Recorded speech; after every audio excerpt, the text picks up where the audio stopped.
here.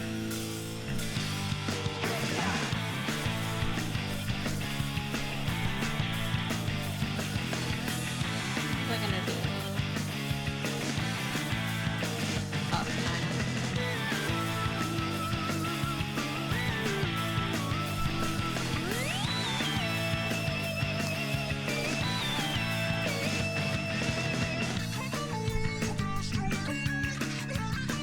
is it just me twice, or is somebody here?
Next. Oh, I kinda wanna fix that actually.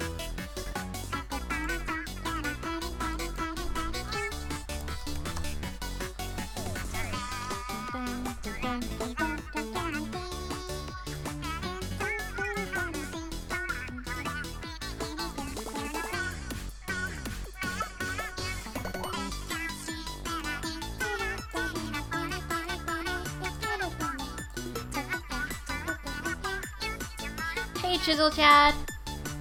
What's up?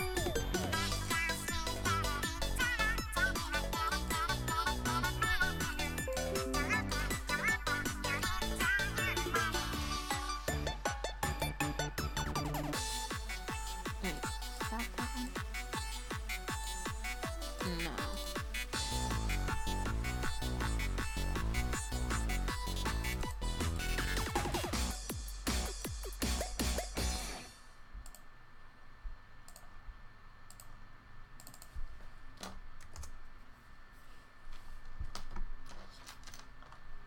Nothing much. Yeah, we'll do that one.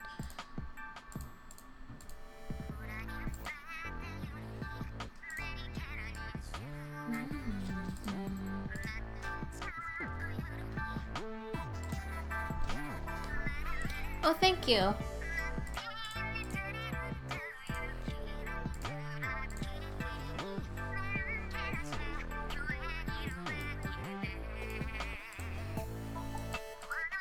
I'm so unsure of what kind of voice I have. Such a weird thing. Wait, what's missing? Oh, here we go.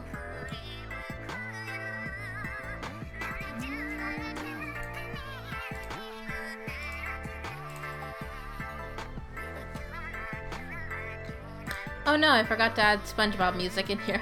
Yeah, I'm just playing my regular stream playlist. I added a couple tracks today, but no SpongeBob music today.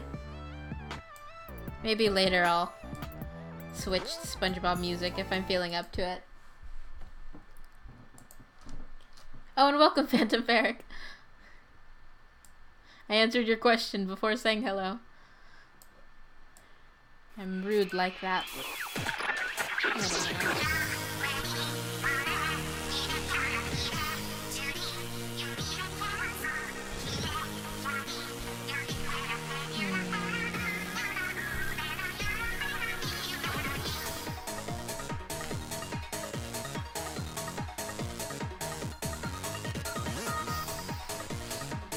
I don't know the words. It's a squid language. And welcome, Boyle Hall.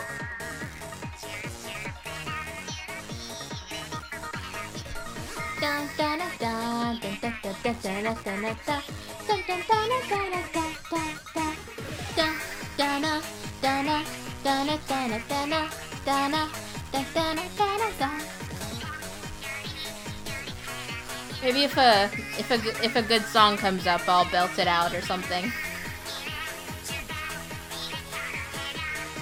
There we go.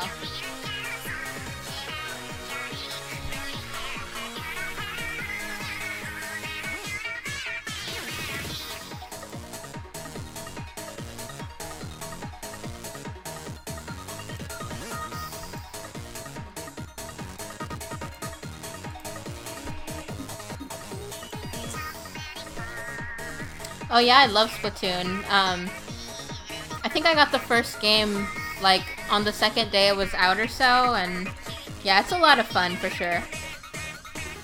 It can be a bit, addictive too sometimes.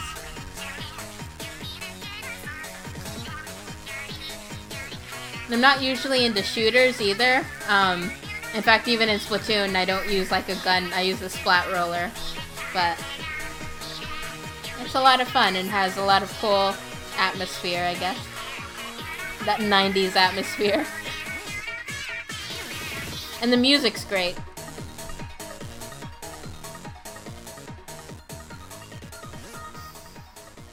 Toto by Africa and a Negative Harmony. It sounds horrifying.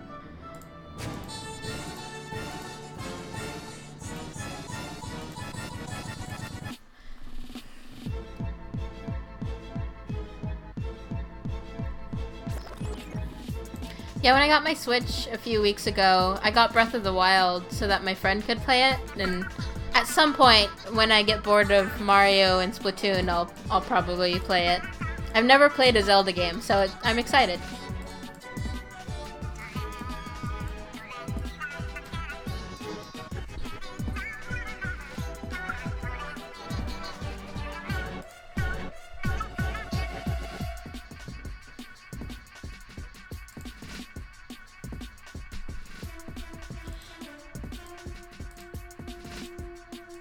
Yeah, I think I've heard some of those songs that are like,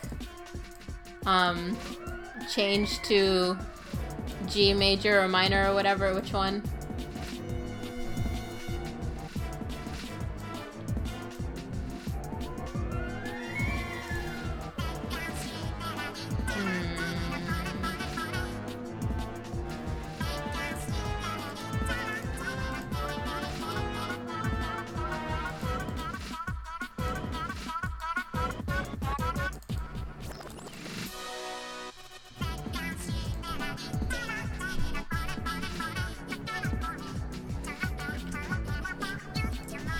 I think this is the highest number of people I've had at a stream.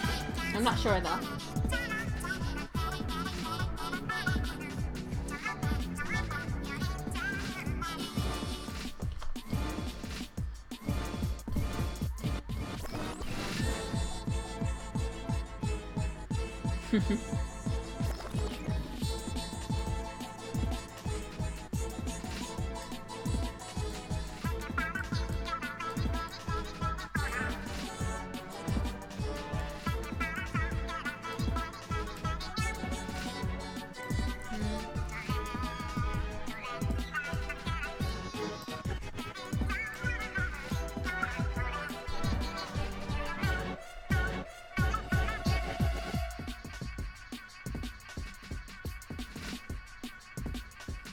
Oh yeah, it's a good thing you clarified that. It's like, All-Star doesn't sound like Gorillaz or Nirvana. Yeah. I'll have to give that a listen sometime to see what you mean. The Negative Harmony version. I honestly love that stuff though.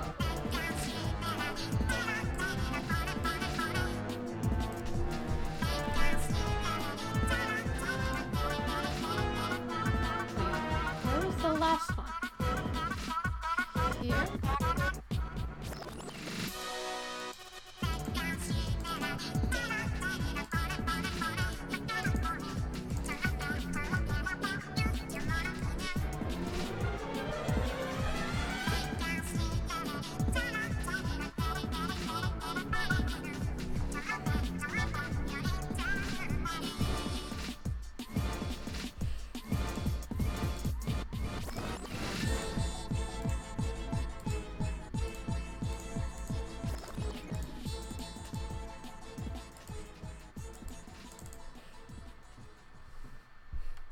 I lost a roommate looking at all-star memes over and over again.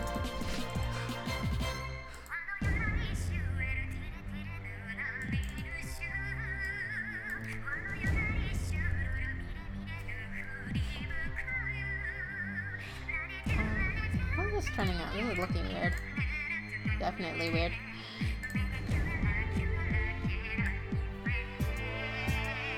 There we go.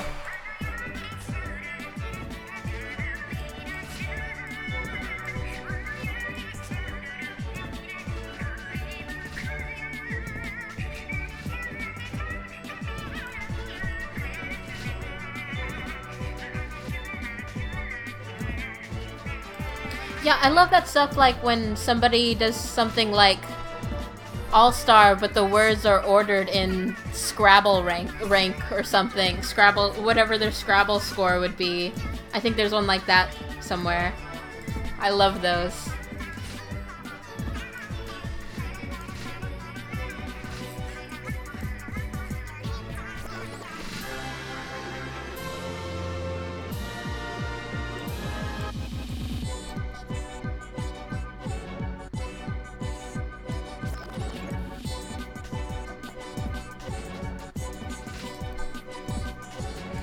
Oh yeah, definitely.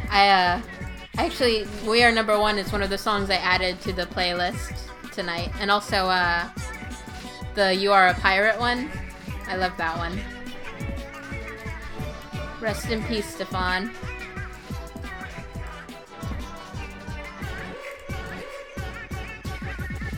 Gosh, like, I remember maybe 8 years ago, I made a whole playlist of songs that my baby brother liked, and I think the pirate one was one of those,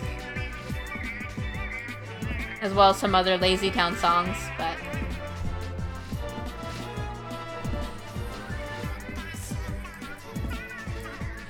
I remember as a kid too, I was a little too old when Lazy Town came out, but I had younger siblings, so I knew about it, and I loved the songs, and I thought people would think I'm a loser for liking Lazy Town songs, and now it turns out that everybody does, so.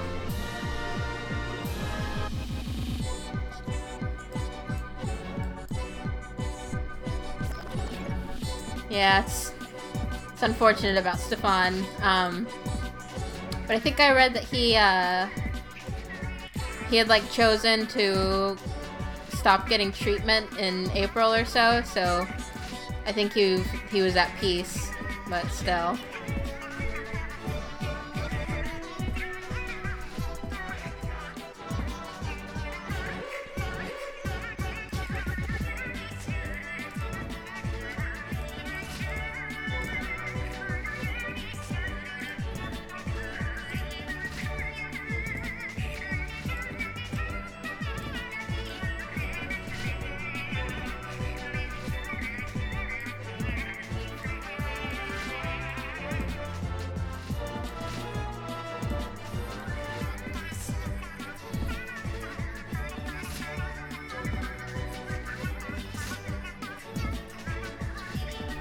Yeah, that really sucks, but it's good that he was able to spend some quality time with his family and such.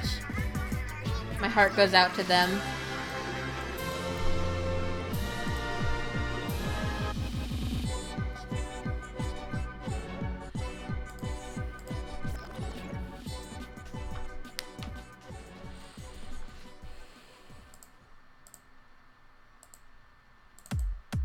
Yeah, I cannot imagine what that battle is like, especially when it's a losing battle like that. Just awful.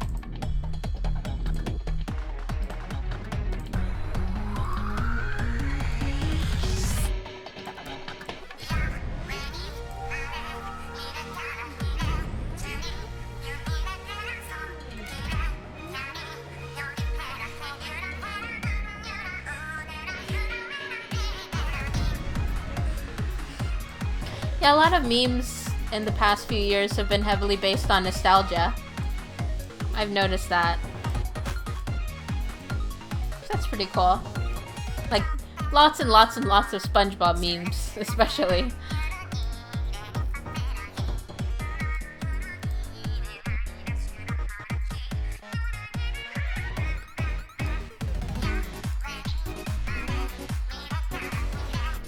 It's crazy though how, like, you know, thinking about like what a meme meant in like 2010 versus what it means now.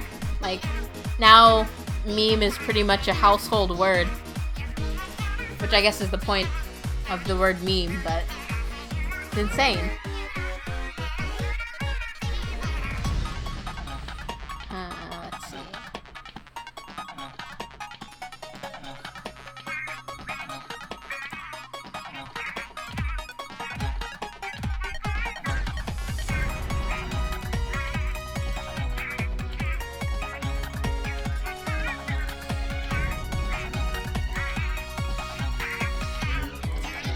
I agree on the loser part for sure.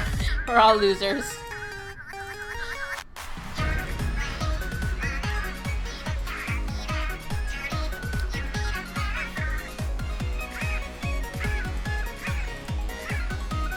Nostalgia's fun though.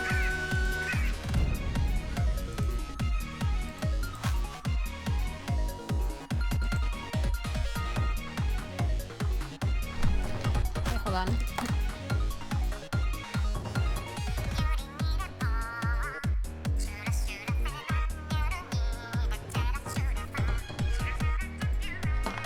Wait, hold on. Usually the still picture memes are often used for responses for questions or certain situations, while animated videos are more of a last resort retort.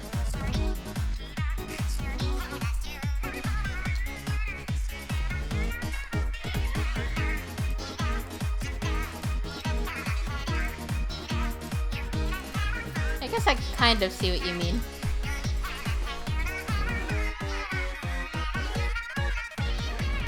Why does this arm look good and this arm looks bad?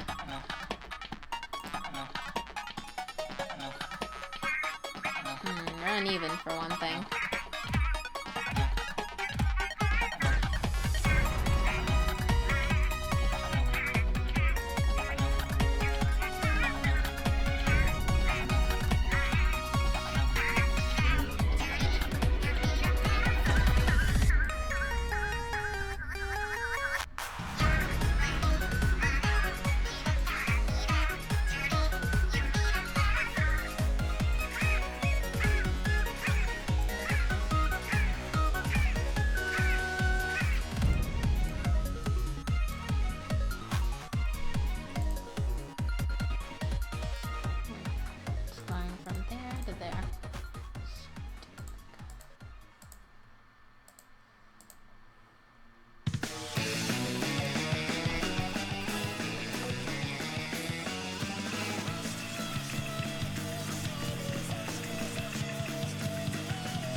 What's an example, Phantom?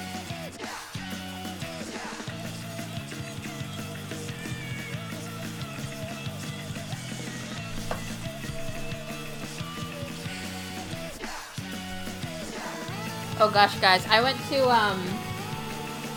I don't know if anyone's heard, but there's a pre-Broadway run of Moulin Rouge, of a musical based on Moulin Rouge, and I got to see the last show, and there's a Rick Roll reference in that show, which is like, I can't remember the last time I've heard a Rick Roll reference.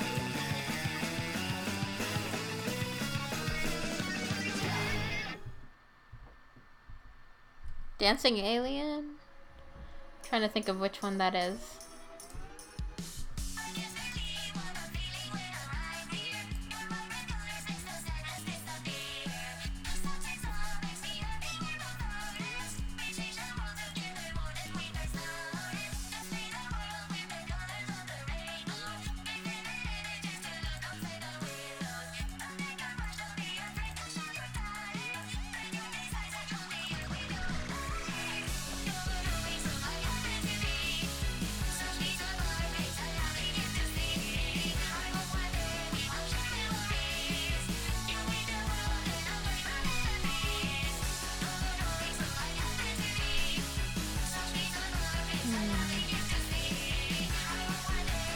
Oh, okay.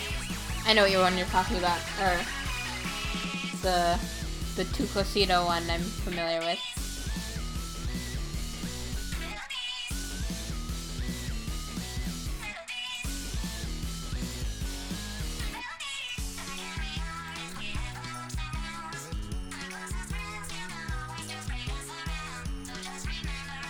But what I mean is, like, it's crazy how, like, thinking about what memes were many years ago, like, I don't know what, like Rage Comics and Nyan Cat and all those things, and, like, the Leak Spin, all those sort of memes, and now it's like, everybody's grandma knows what a meme is.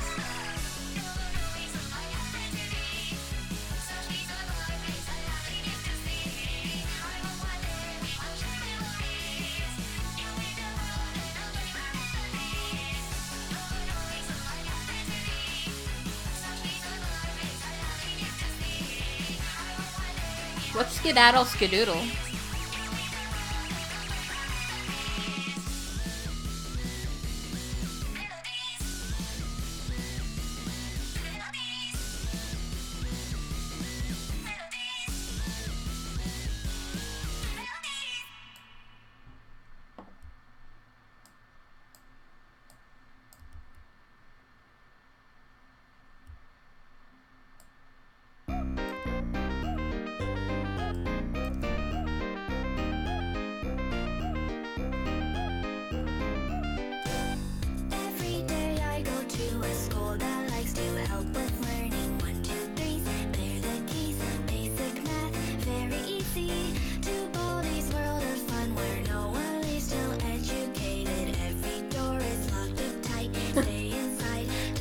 Everyone got on that. I haven't heard that one. I love how everyone's was a different version too.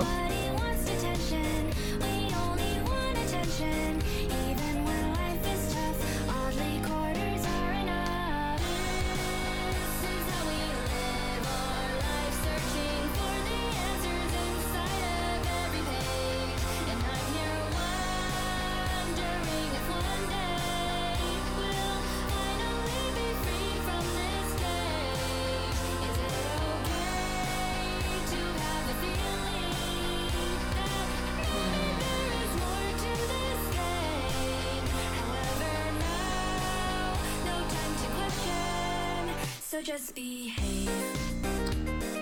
Oh, I forgot I'm supposed to be singing this stream. Maybe I should change the title. This song is Basics in Behavior by The Living Tombstone. It's a Baldi's Basics song, which I don't know a whole lot about Baldi's Basics, but I love The Living Tombstone songs.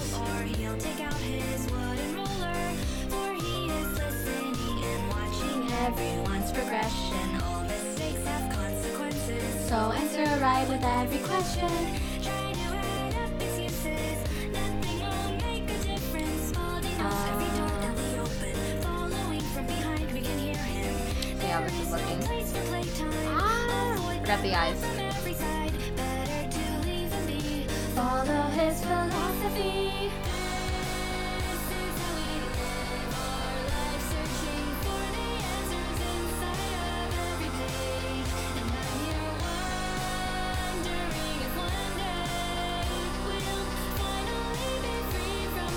Yeah, I love The Living Tombstone.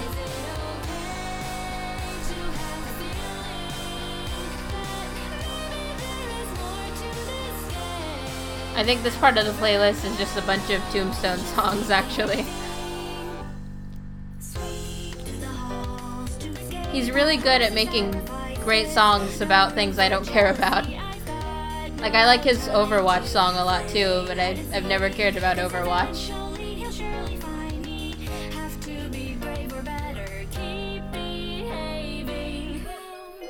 Yeah, what's the story behind Skedaddle Skedoodle?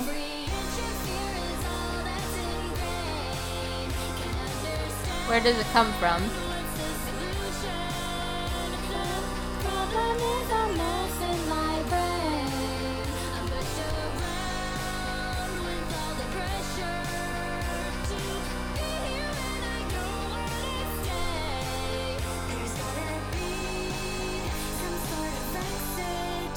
you get away.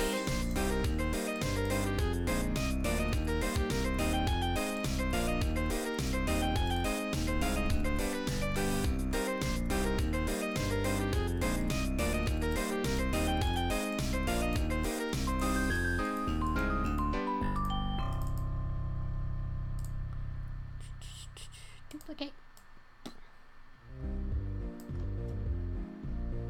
Alright, see how that looks.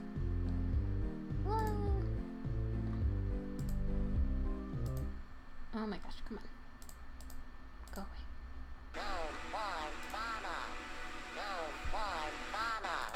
I can't sleep, leap out of bed, creep down the hall, sneak down the steps into the creepy creaky basement and discreetly peek at my gifts. Open up, what could it be? That motor mouth, those rosy cheeks, a baby talking tattletale who babbles without fail. Don't tattle on me, don't tattle on me, 'cause mama's sleeping and mama's scary.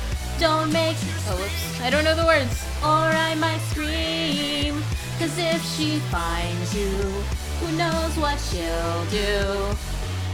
Hide and seek under the tree, red glowing eyes are all I see. Maternal stalker by the stocking, matricidal children plotting, charge you, brush you, feed you treats. Hey, who's the toy here? A drawing of a wizard and a kid screams. What? Oh, Chisel Chad! Thank you so much! That's the biggest donation I've gotten.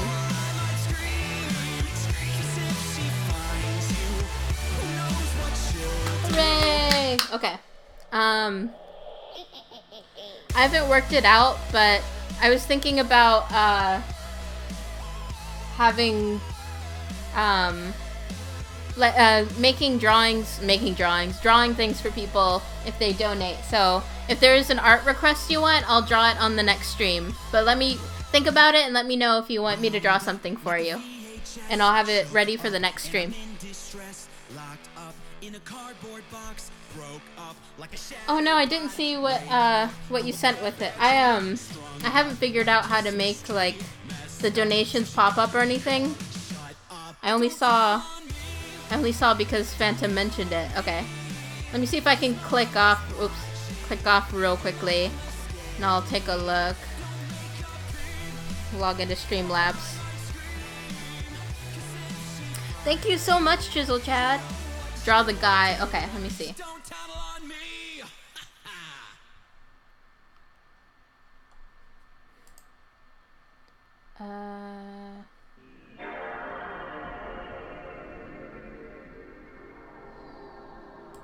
Let me see.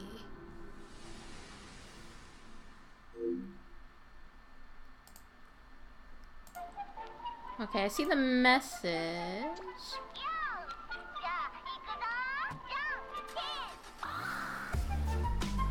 Oh yeah, this song is amazing. This might be my favorite original Living Tombstone song.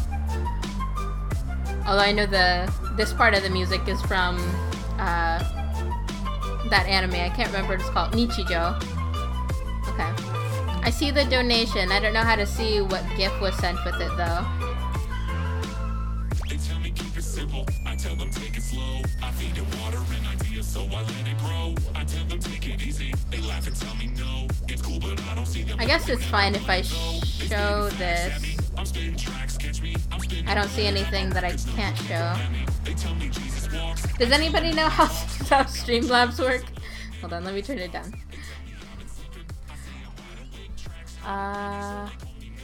Donation, top donors.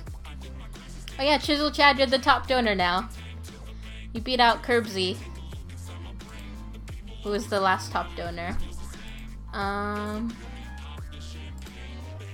don't know how to see the gifts that come with it.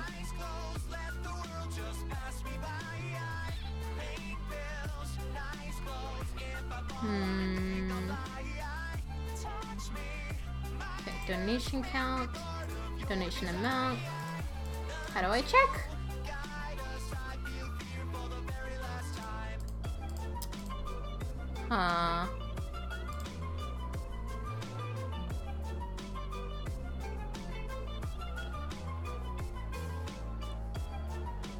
Oh, okay. I'll check Discord then.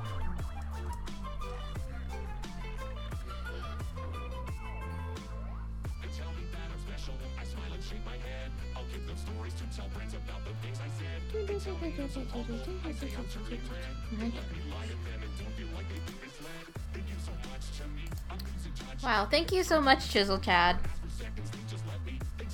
I really appreciate it. Now, hopefully I can hunt down this... Or I guess you're gonna send it on Discord now, so... Let me know once you've sent it.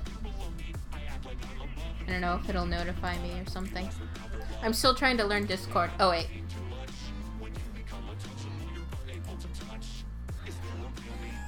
Okay. Who is that?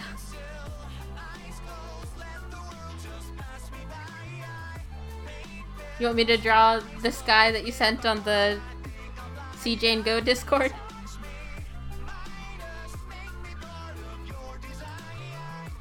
Let me download the picture.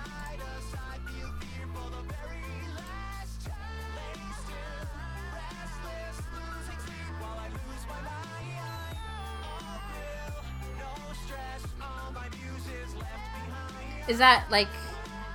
Oh, he's a meme. What's the meme called? Are there any other like image references I can see, or...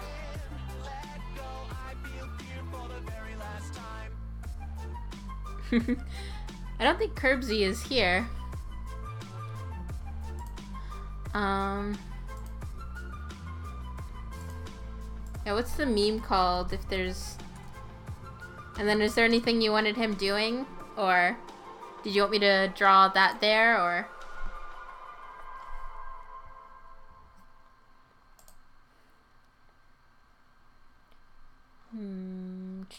Okay, guess I can put everything back to normal now. Not of approval. Is that yes, you want me to draw? Oh, not of approval is the meme. Okay, whoosh. I missed that. Okay, I'll search that. Oh, okay. Watch him probably. Bearded guy nodding.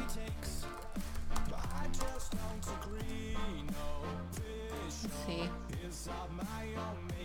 Oh, I guess are any of these a gift?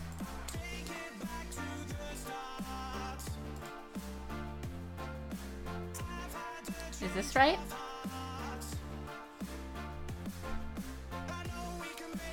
Is that the right gift? If I can make this bigger.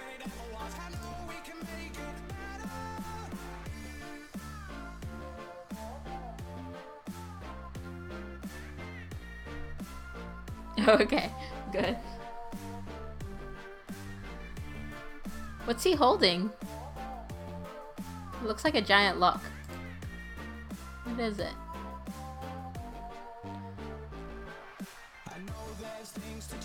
Okay, well, I'll draw that for you next time. Oops, let me get back here.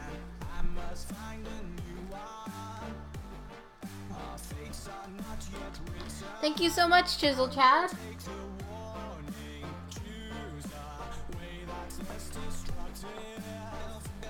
So next stream I'll have the drawing laid out, and then I'll draw over it and you'll be able to watch.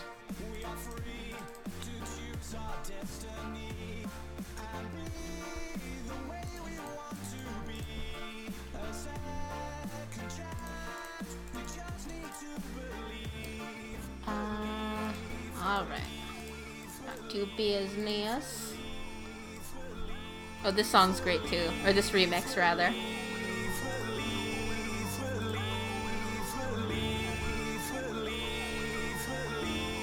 Jeremiah Johnson. Okay. I've never heard of that. Where is this coming from? Where is this going? That's where it's coming from, and this is where it's going. Ooh, okay. It's a lot smaller.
What a relatable song.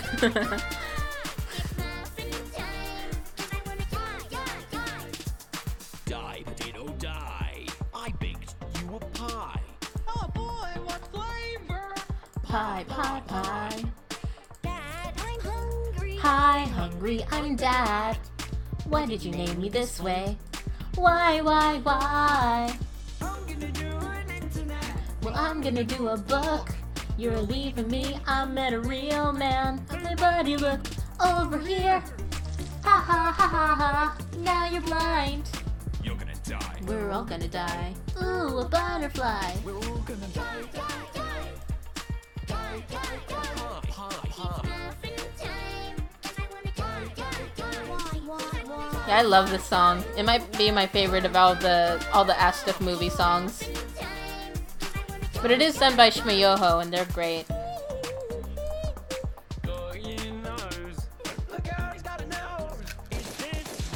Oh wow! Here comes the airplane. I like trains. Honey, I'm pregnant. I can explain. Okay, jump down. I have no idea how to breathe. Now, Just copy that in. Hey, you got a license for that? You'll never take me alive.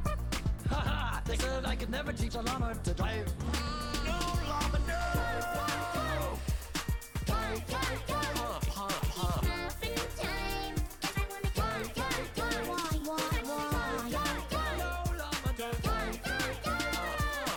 I like that kind of music too. I like all kinds of music. Letting go feels right. I can't afford To say goodbye, you and I are bound together, especially since cartoons live forever. We're all gonna die. Why? Pop, pop. Let's see. Oh, I'm just selecting.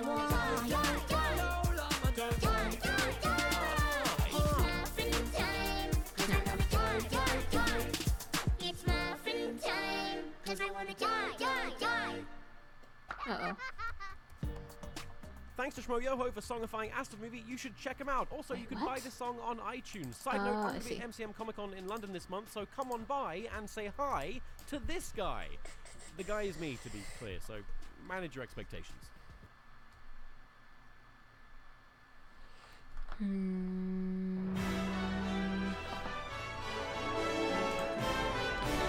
Oh, that's what I was doing. And cheating and just copying the hand over. 'Cause it only shows up for one frame, so there's no point in trying too hard. Boop.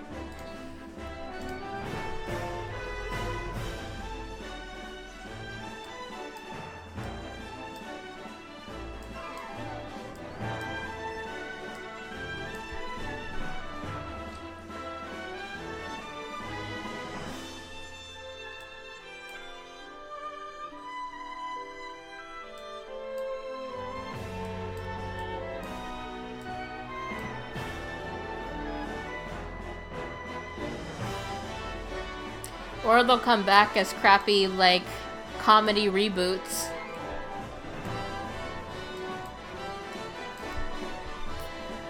Like Teen Titans Go or Powerpuff Girls 2016.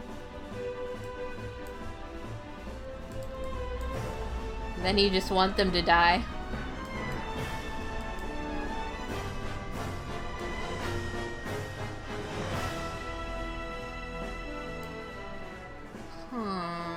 Oh, okay, yeah, that's working.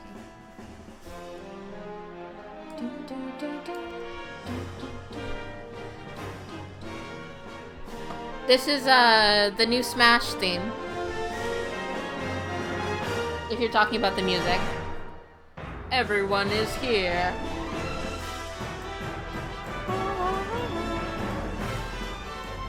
I must have watched like 37 reactions to this the Nintendo E3 Direct.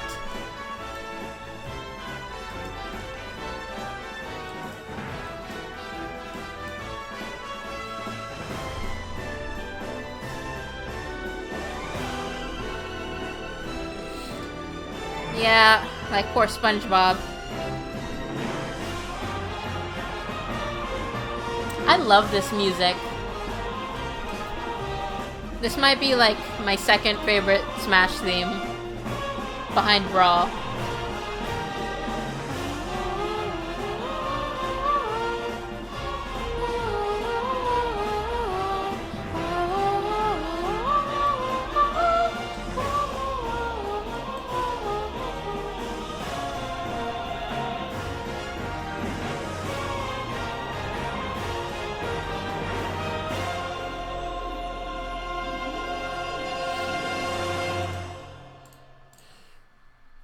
I haven't gotten super into Kingdom Hearts, but I've watched a couple of the Kingdom Hearts reactions. I played I think I played half of the first game and just kind of got bored, but that was years and years ago. At some point, I'll play all of them. Here we go, all the rails. Maybe when I get a TV, so I can finally play my PS4 and I can play the, what is it, the Kingdom Hearts 1.5 plus 2.5? My friend said that's the only one I have to play. Oh, sure, yeah, sorry.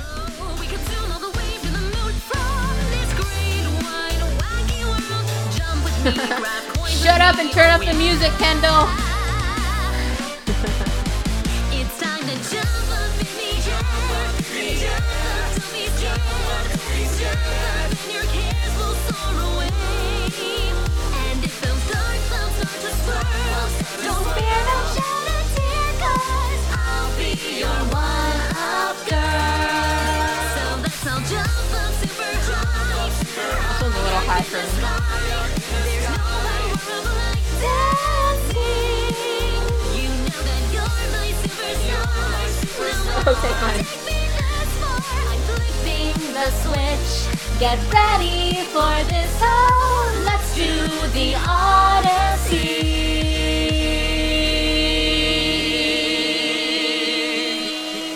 Here we go!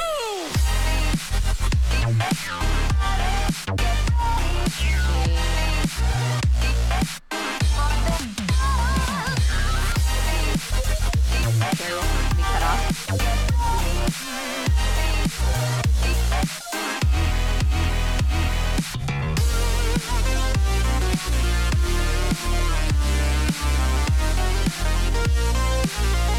Where's my reference?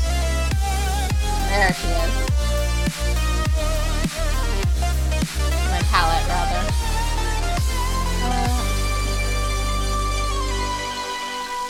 Spin the wheel, take a chance. Every journey starts a new romance. A new world's calling out to you. Take a turn off the path. Find a new I don't know the words. addition to the cast. You know that every captain needs a crew. Take it in stride as you look side to side. For the different points of view. Jump with me, grab coins with me. Oh yeah. Come on and jump up in the air. Jump, 'cause you know that I'll be there. And if you find your shoulder fine, don't forget that you're still our one-up boy. Actually, I was thinking this character I'm drawing here kind of looks like Pauline. You look like at the colors.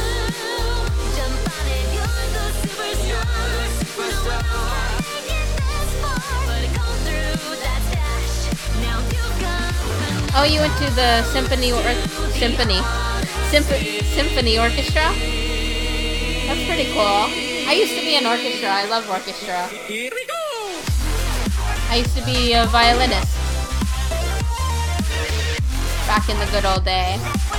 I miss it a lot.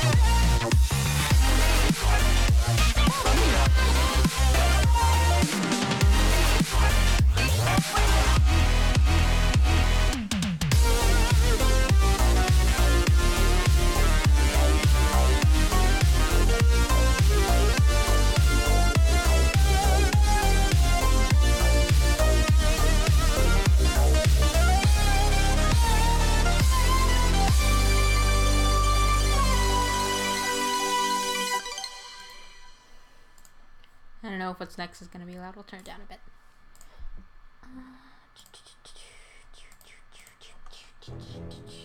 Oh, there we go. I'll turn it back up.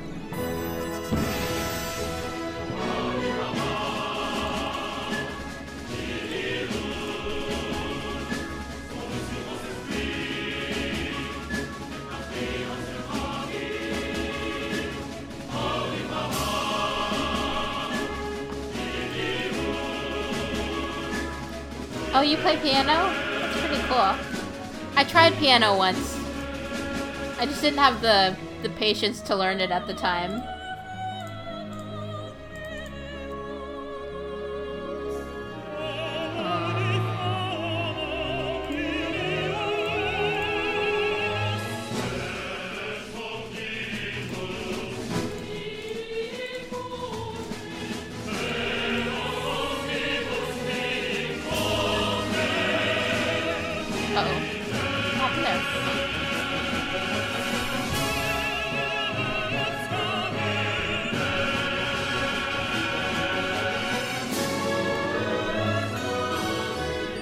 We're losing people.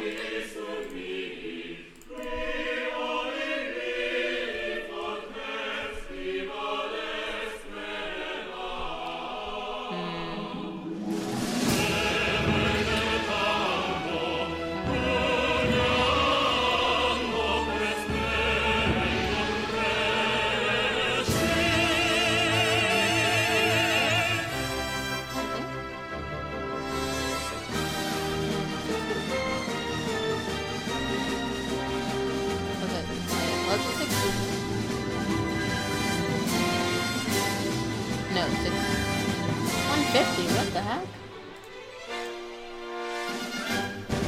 Why is this inconsistent? Oh no.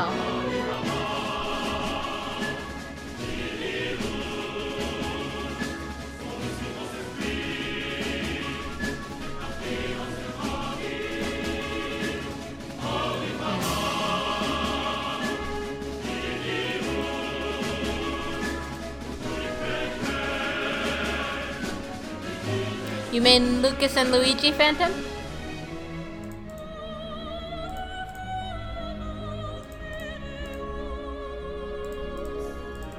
I think in Brawl I mained Lucario.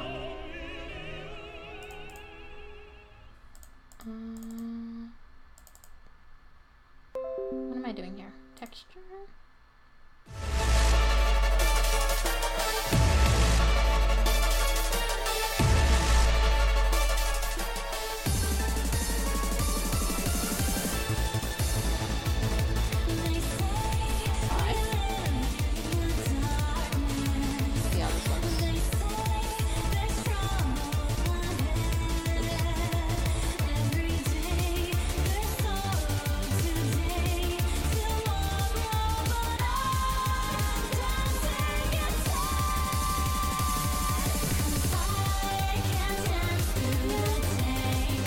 Couple little things that I can change.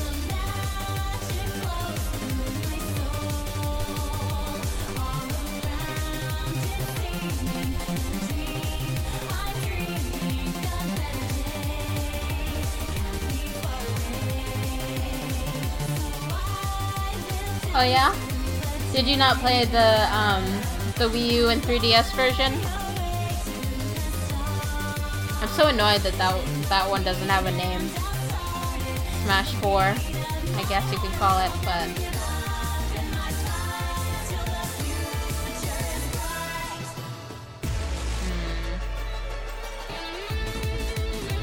need to fix that. It's bothering me. Oink. Oink. Oink. Oink. Oink.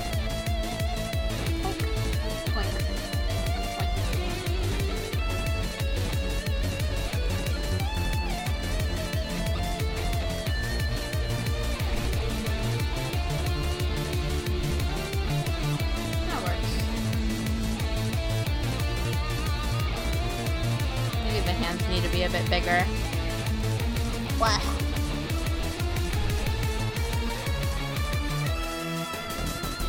Oh, okay. I see what you mean.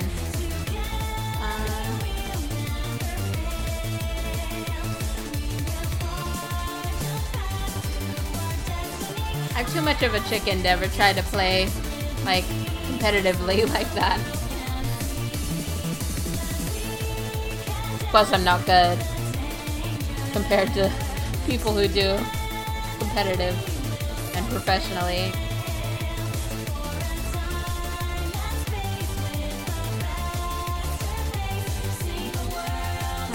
That works for now. I can fix the hands later.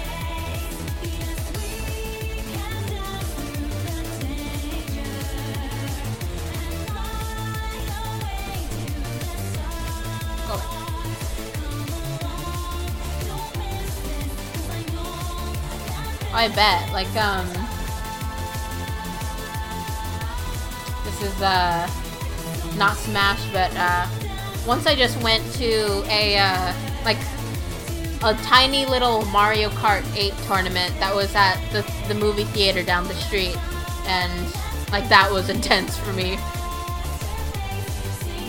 Like, I even practiced for it all week, and got messed up on the first round and didn't win. I did, I stuck around for a while, and they went ahead and let me, like, they let the leftover people who stuck around get to play on the movie theater screen anyways. That was so fun.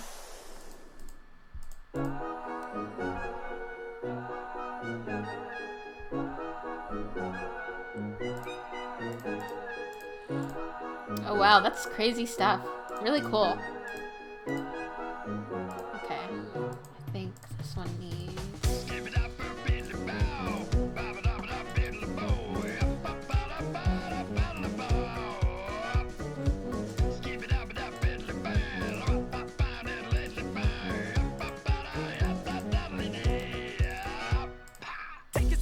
I'm an itty bitty cuphead. One sentence in, I've already made a pun. Yeah, picking up steam, wonder why they call me hothead. Struck a deal with the devil, now I'm racking up debt. Yes, I made a dumb bet, don't need to get upset. I'm a cup of trouble, have you seen my mug shot yet? Step in front of my finger gun and you drop dead. While I your bosses, even more jobless. They'll never stop me from running like a faucet. These buttons are a little big, I think.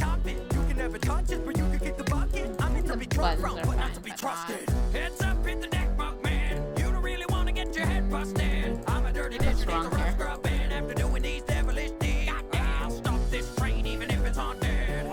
here? Sorry, you're sunk in. Hopping like a frog, ducking, dodging punches. Won't shed a single tear when I'm dropping on you.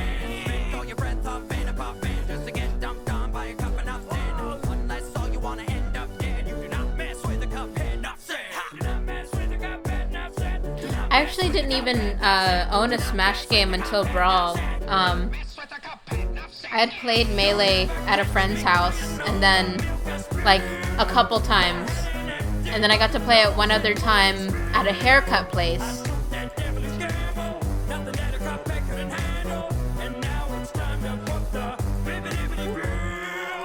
Any line that you happen to draw is a line I'll be stepping across. Trapped in a world lacking any natural laws. Have you had your coffee yet? Cause I'm off at the walls. My demons need some exercise. A little caffeine now to get them energized. Will we ever get to heaven when we die? Can't get any worse, we already bet our lives. Forget fairy tales, they're fizzing out. I'd like to pick a fight with that prick Mickey Mouse. I'll kick his ass and I'll knock one dizzy out. I'll leave him with a taste of toxic in their mouth. My hand's been dealt, it's a bad draw though. I go all in when the rest all fold. Looks like I'm on the last straw, so better tell the devil that's all, folks. Come see what we've been brewing. Something to keep you moving. Must be the beat I'm moving. Uh-oh. Hit me with that funky Her eye fell out. How do we keep on grooving?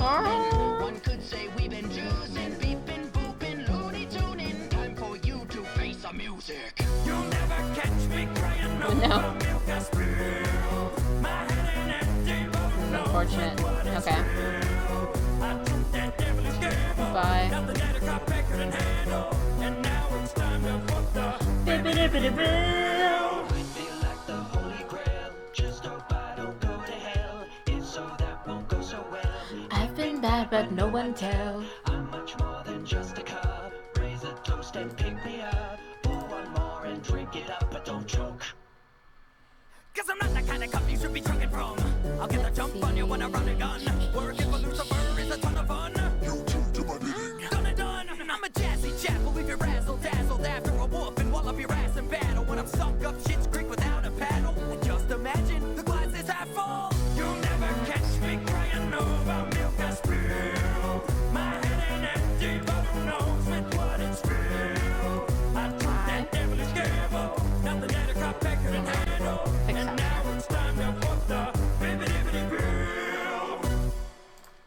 guys, thank you for stopping by and checking out our Cupheader app. It was a lot of fun to make. It was such a nostalgic kind of aesthetic to go for. I mean, we weren't around in the 1930s, but we did see. I think I'll make one more of these frames and then move on to Steins Gate. If you liked it, please like and subscribe. Go check out the music on iTunes. All the links For all 2 of you who are left. Follow us on Facebook and Twitter and all that good stuff. Check out our merch. You guys are the best. See you next week.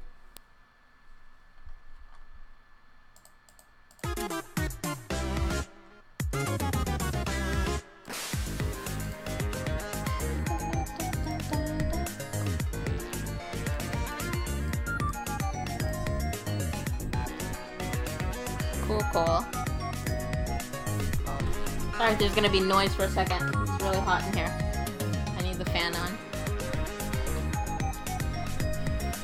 Just for a minute.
So many things to fix.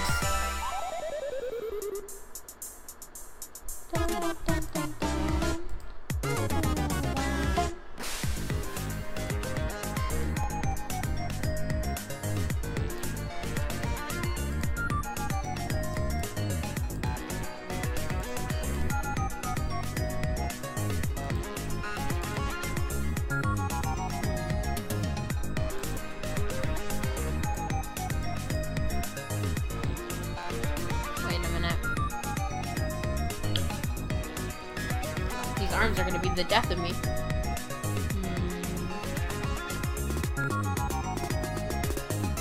After this, do our arms go straight? They do.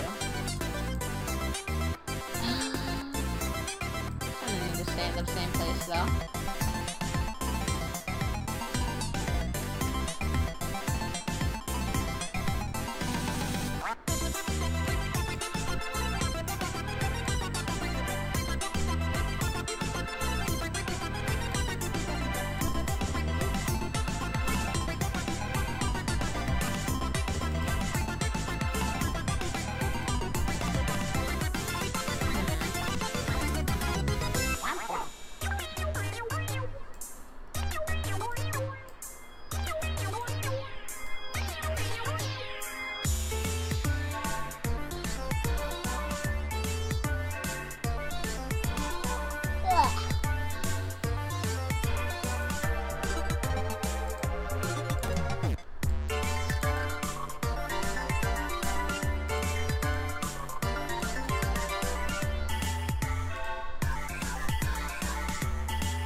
Arms aren't even at all.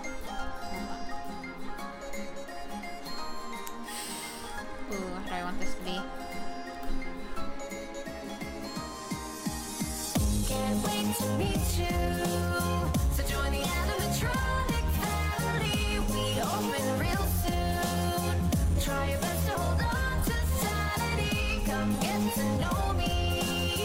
And you won't wanna leave after tonight. Down here we're lonely. And we would love you to join us for a ride.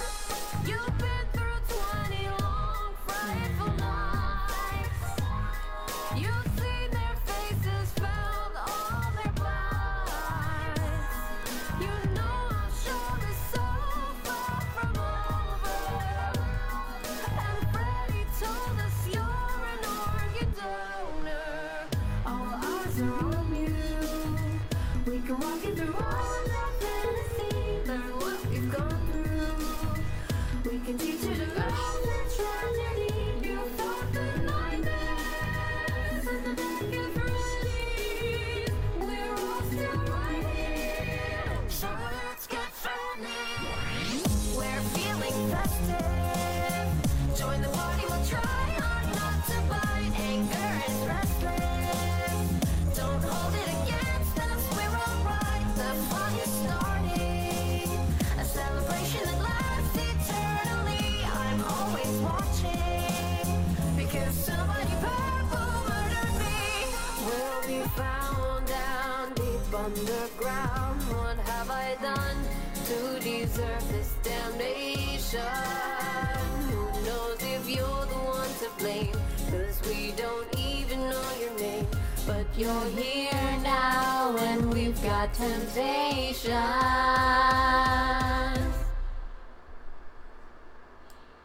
We're only playing. Just wanted to make a few new friends. You plan on staying. When you're with us, the party never ends. You might look at me and think you're going crazy. I lost it long ago. You're my little baby. Can't wait to meet you. So join the animatronic family. We open real soon. Try your best to hold on to sanity. Come get to know me. And you won't wanna leave after tonight. Down here we're lonely. And we would love you to join us for a ride. And we would love you to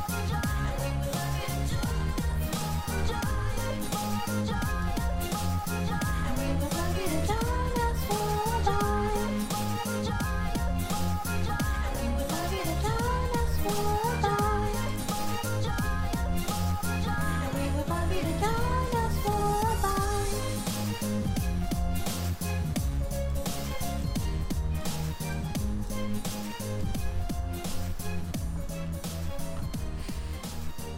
That song feels so much like an ABBA song or something. So catchy.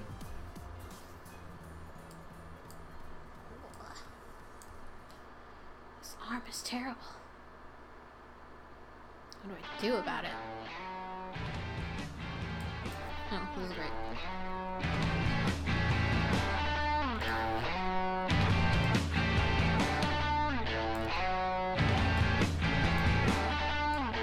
오렌지のスライダー映す空スポンジのプライドぶら下げてスパイダー受け取ったその矢は I don't know all the words. I don't want to butcher it.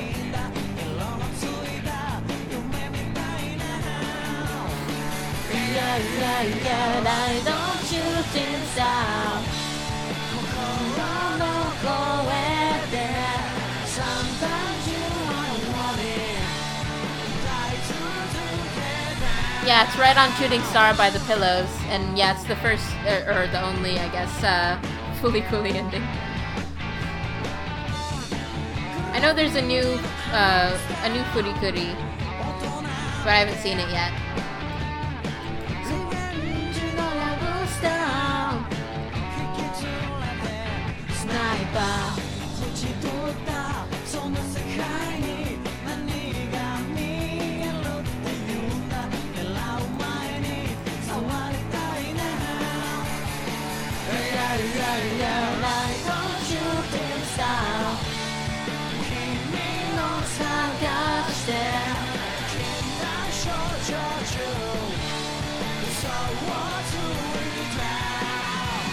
Why don't you dance out?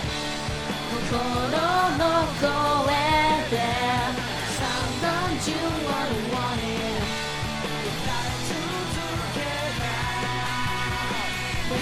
Baby, yeah. Oh yeah.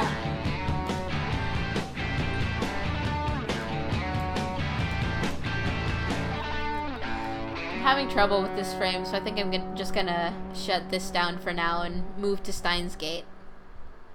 I'll have to stop my music though. Hold on 1 second. That's enough. Okay. Take down bearded guy nodding.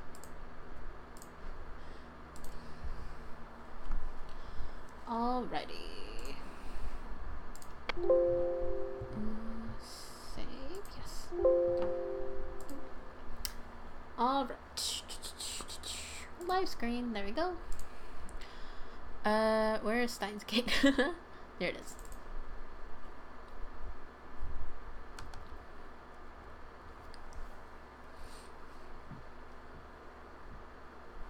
Oh wait, I need to change the screen so that it's better suited for games. Let me see if I can do that from here. Editor. Nope. Nope. Saw me for like 2 seconds. Don't look. My hair is messy. I should look at things before I make them go. Ignore that. My hair looks bad. Okay. There's that. There's that. Oh man, I'm gonna have to redo this. I wish I could create like certain ones.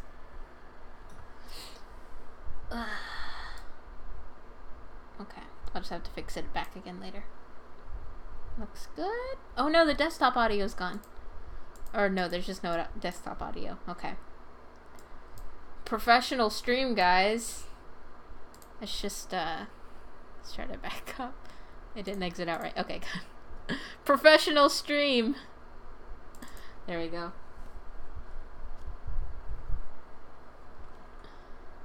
Start game. Game start.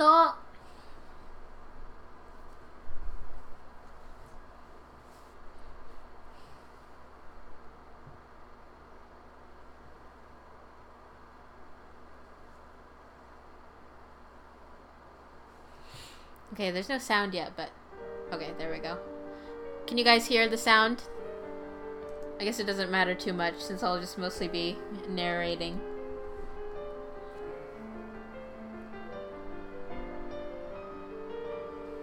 You guys hear the music?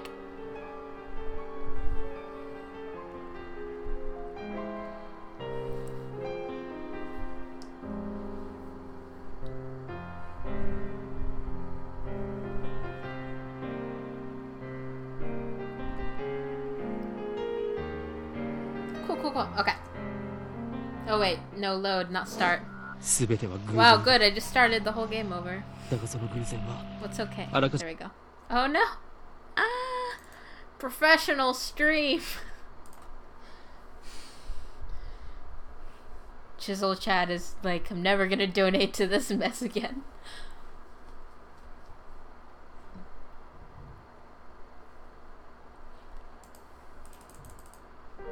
Okay. Alright, it's gonna be this now. Okay. Quick load or regular load? Okay, there we go.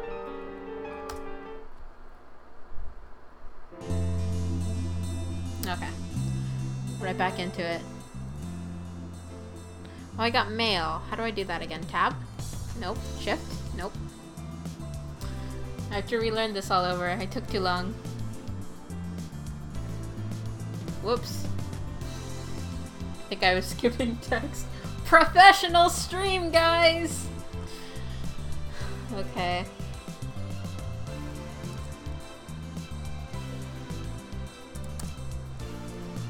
Okay, in case I accidentally skip this dialogue. We enter Daibiru and take the elevator to the 5th floor, ATF Assembly Hall. Now where do I find the... control? Nope. About the phone wave, name subject to change, I might have found our answer. Okay, so don't hit control, because that'll just skip it all. There we go. Let's see. Mayuri? You know, I'm really sad about dropping my Oopa. It's worse than last year when I missed buying Fatty Ghetto Froggy. I feel your pain. That thing was worth a fortune. Our precious research funds. Ors. There we go.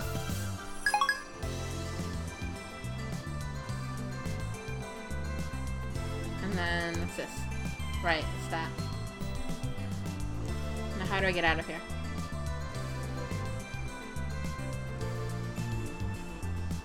There we go. Okay. Now we're on to it.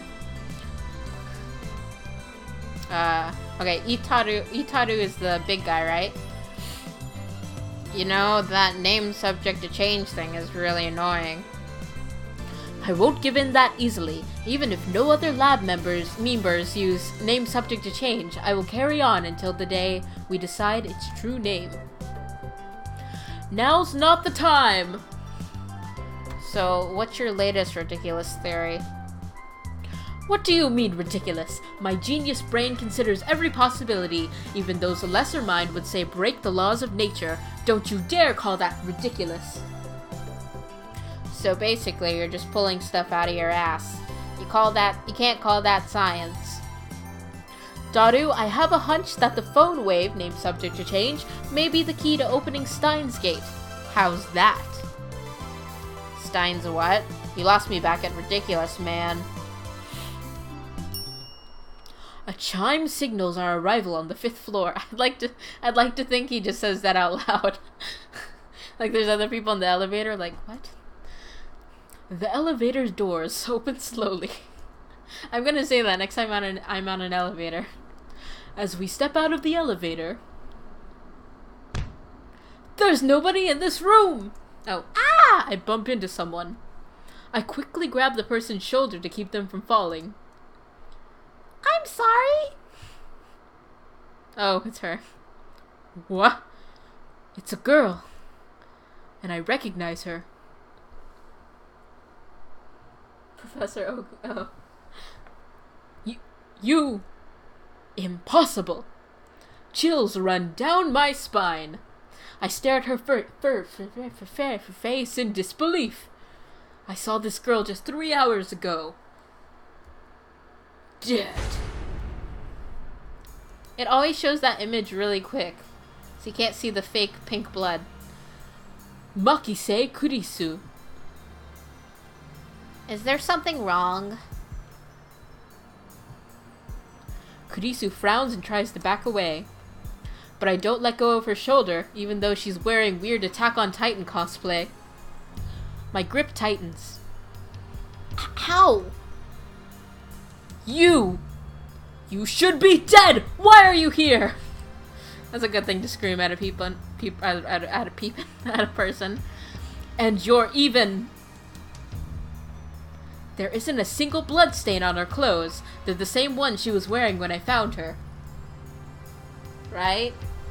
Only a serious wound could have produced that much blood. Yeah, stranger danger. Yet as far as I can tell, she's completely uninjured. Not a scratch. Hey, that hurts. Let me go. Kurisu pushes me away and sprays me with pepper spray. Then she shoots me a wary glare with the pepper spray. I realize I'm gaping in disbelief. What's wrong with you? You're okay? But that's impossible. Someone stabbed you. I saw you lying in a pool of blood. That again? Daru interrupts. Wait, there's something strange about what he just said. What do you mean, again?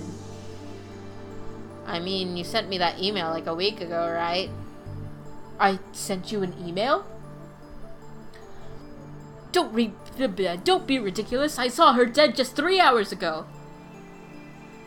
Hey, could you not talk about me like that? I'm perfectly fine. You know, that message was kind of weird. It was dated a week after I got it, which means it came from the future. It came from the future? That sounds like something you'd read on the internet, Daru. It's rare for you to talk about ridiculous theories. No, the date was definitely a week later. It came from the 28th. Wait, that's today. Daru pulls out his phone and shows it to me. He's right. The email was sent from my phone. He received it on July 21st at 12:56. Skeptical Daru. But it was sent on July 28th. It was split into 3 mails. Someone stabbed Bed Makiseke Urisu. Don't. Why did I send such a short message in 3 parts? And it looks like the 3rd email just got cut off. I do recognize the content, though. Why? The proportion looks a bit off. She looks like she's giant.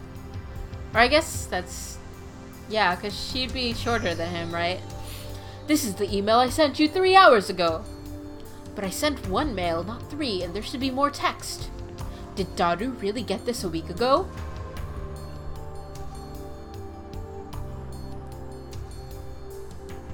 Wait, he's known to the world as Okarin? Did Daru call him that or something? What did I miss? Interesting. Suddenly, Kurisu is standing next to me, peering intently at the screen of Daru's phone. For a second I thought it said peeing intently.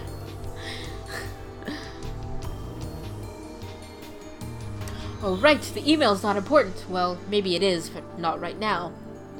The real question is, why is she still alive? Is she an illusion? No, an evil spirit? Am I haunted? I don't believe in such unscientific drivel. I am a mad scientist! Oh, the email said it was from Okarin, even though it was Daru's phone. Maybe Mayuri, like, changed the name in his phone or something. Cause, like, Daru's name isn't Daru, it's Itaru, so... like, I think they use nicknames with each other. And maybe Daru started doing it with Mayuri, or because of Mayuri. I timidly reach out to Kurisu's face. That's weird. My fingertips stroke her hair. That's weird. Feels silky. Quite the cuticles. That's weird. Substance. She has substance. Of course she's not a ghost. How silly of me.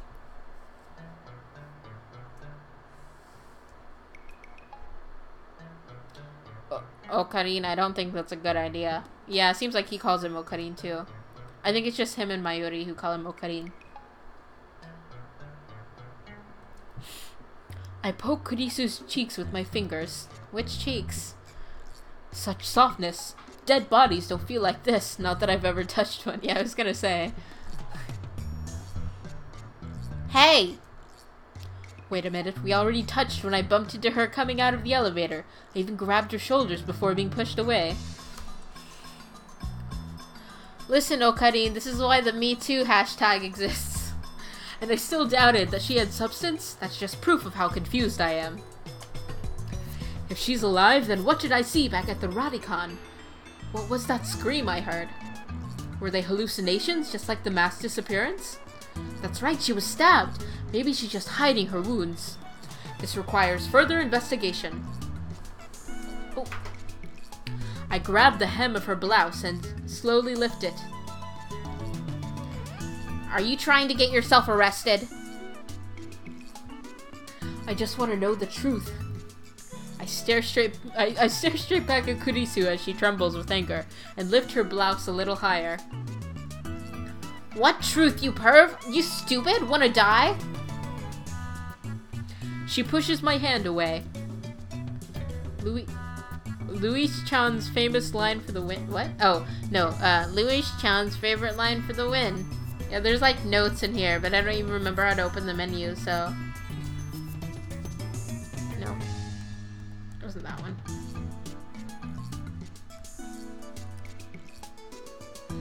Oh well. Daru shouts something silly, but I ignore him and press Kurisu. I know what I saw! No way. Did you just see my underwear? Kurisu's face turns bright red. She firmly pulls her blouse down. No, you fool! Not that! Earlier this afternoon, after Dr. Nakabachi's presentation, someone killed Makise Kurisu and left her in a pool of blood. Yeah, this is like typical Japanese humor, like, or anime humor, really. I carefully explain everything that I saw. Why do they look like they're standing under, like, tree leaves and there's shade coming down on them? Wait, Dr. Nakabachi? What are you talking about, Okarin? Dr. Nakabachi's presentation was cancelled. Cancelled? Yeah, because of the satellite crash. I'm changing his voice. I don't know what happened there. Something's wrong. Our stories aren't matching. It's the same thing that happened right after I saw the mass disappearance. Mayuri's story didn't match mine. I need to know. Am I caught in some sinister plot? Right. In Japan, where undressing you means hello.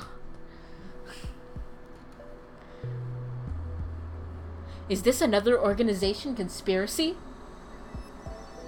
Excuse me, my name is Hoyoin Kyoma. Hoyoin Kyoma. Yeah, I guess I said it fine. Hoyoin Kyoma. Really, man? You're hopeless. New tip! San is an honorific. Thanks, game. Jeez. Okay, Hoyoin-san. I'd like to hear your story in more detail. Looks like she finally understands I'm not lying. But I still don't understand why my memories don't match everyone else's. I doubt that I can give her a good explanation. Just then an older man steps out of the assembly hall. Makasi-san, it's almost time. Huh? Oh, right. Thank you. Kurisu glances at me one more time, then sighs and heads towards a small conference room. We should go too before she reports you to Human Resources. Go where? To hear the lecture? Ah, that. Daru follows after Kurisu. Did she come to attend the lecture too? Strange. Why would the girl genius Makise Kurisu need to attend a lecture like this? Okay, my guess was a bit off. The girl genius didn't come to attend the lecture. She's giving it! Oh, yeah. I'd like to thank everyone for coming to hear me speak today. She's the one giving the lecture! But how? She's a woman! Thank you. I try to make it fun. My friend got a kick when I was playing Persona 4, and I made a lot of jokes with that, so I try to do what I can. When I played Persona 4, I named my character Chicken Tenders, by the way. It was pretty fun, because people were calling me, like, Tenders-san and Tenders-kun. It was beautiful. Japan's famous girl genius, Makise Kurisu, who had her thesis published at the tender age of 17. According to Daru, she turned 18 a few days ago. Hehehehe. I first heard about her when Daru pointed her out in a Gossip magazine article. Yeah, Tender-san. I like Tenders-kun better. Something I've always joked about is, all versions of chicken foods sound like something dirty. Chicken tenders, chicken fingers, chicken strips. That's when he told me that she was going to be a guest at ATF. I'd forgotten all about it. It's my first time giving a lecture like this, so please forgive me if I'm a little nervous. The audience... I was gonna keep clapping till I just go. The audience is pretty mixed. Japanese people, African American people, Latino people, all sorts. It's mostly students like us, but there are also a couple of professors. Oh, I thought he actually meant like the mood. I didn't know he meant students and professors. Oh yeah, chicken breast. Yeah, don't call me Okari anymore. Call me Tenders-kun. I did start, hold on. The clapping is distracting. I did start, I've started Persona 3 and Persona 5 each. I haven't been able to get back to them, but in Persona 3, I named the girl, what did I call her? I think I called her, like, pork dumplings. I think. Maybe. I think I called her something like pork dumpling. And in Persona 5, his name is Beef Jerky. So I'm continuing the trend. Maybe I should play Persona 3 on stream sometime, so I can finish it. Or I'll restart it. I didn't get very far at all. Okay. I'm glad I made you laugh with that, though. Phantom. And Kurisu gives me a sharp look. What did I do? When I return to her stare, she quickly averts her eyes. Humph! I don't care if she's a genius or whatever. I still don't like her. I don't care if she's an 18-year-old girl, woman, person. Oops. I skipped it. Can I look back at... Oops, don't do that. I don't know any of the controls. Even if her murder was just some kind of hallucination, my judgment of her character is still correct. She's a B. For today's lecture, I've been asked to speak on the subject of time travel. It's not really my area of expertise, but I'll try my best. Time travel? Oh ho! Let me start by saying that time travel is an absurd concept. You're all nerds. Objection! Oh god, there's weebs here. Hua? Every member of the audience, not just Kurisu, is startled at my interruption. Perhaps I'm being slightly rude here, but I'm not one to just sit and listen to some genius girl's drivel. Wait, oh.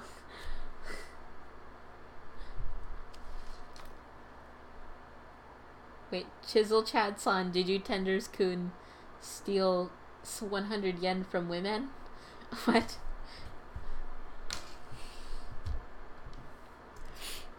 It's presumptuous of you to claim that time travel is absurd.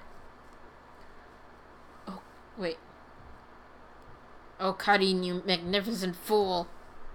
Sitting at my side, Dadu throws me a small salute. ATF staff are approaching, probably to kick me out.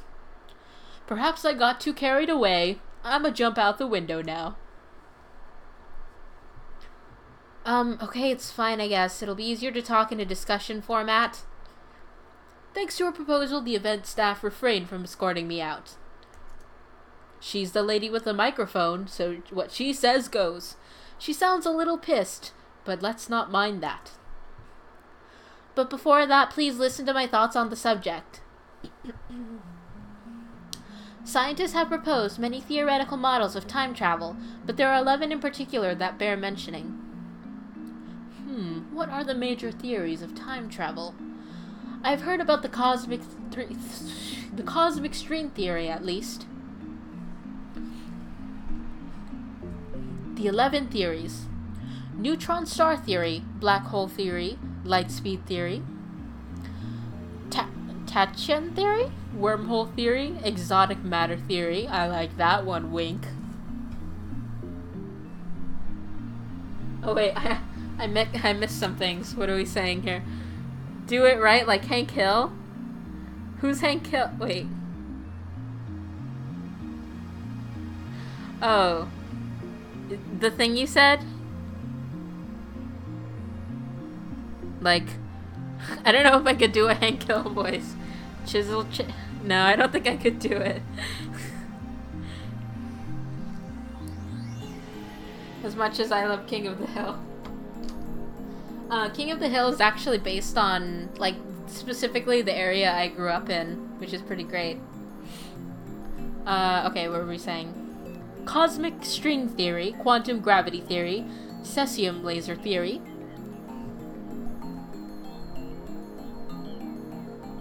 I know who Hank Hill is.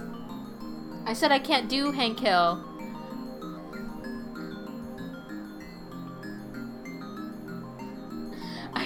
I know who Hank Hill. I just meant, like, I guess I'm confused about what you got confused about. No, I definitely know who Hank Hill is. I love King of the Hill.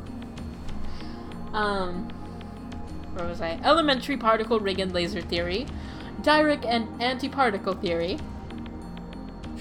What if she's like trying to give her speech and he's saying all this out loud? Not bad. Perhaps Makise Kurisu is a worthy rival after all. Oh, she was the one saying all this. Oh, okay. She was listing off all the theories. Whoops. However, all of these models are purely theoretical. Some of them even contradict each other. Well, what if someone comes up with a 12th model?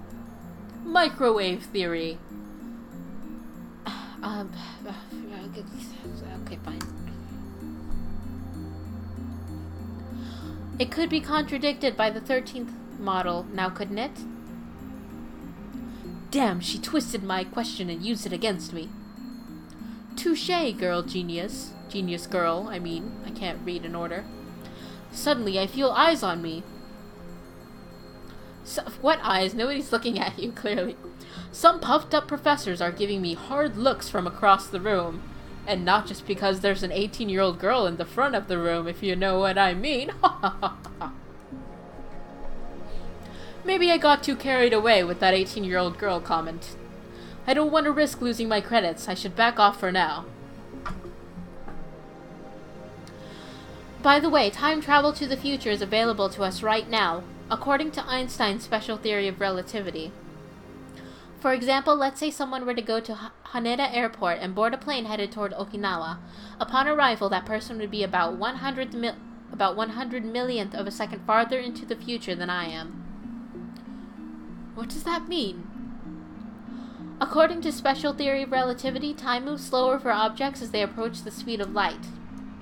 For example, if you could run at near the speed of light, you could reach the point where time only moves half as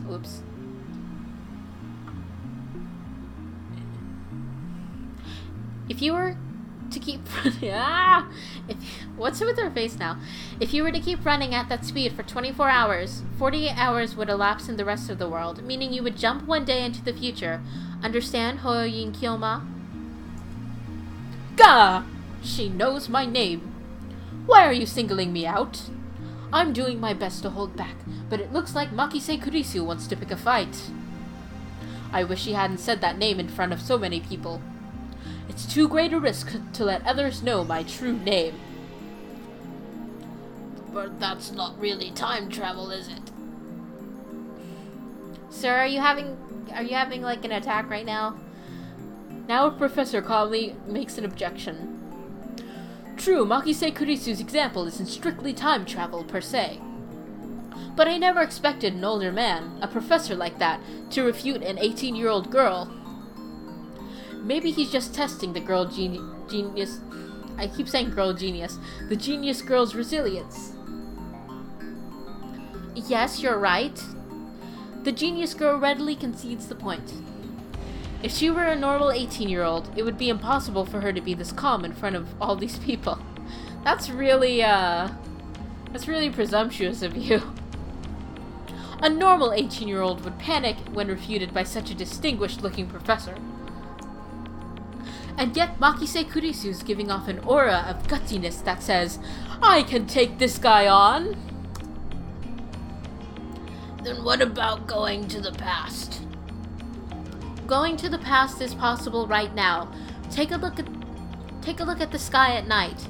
You can see light from tens of thousands of years ago, can't you?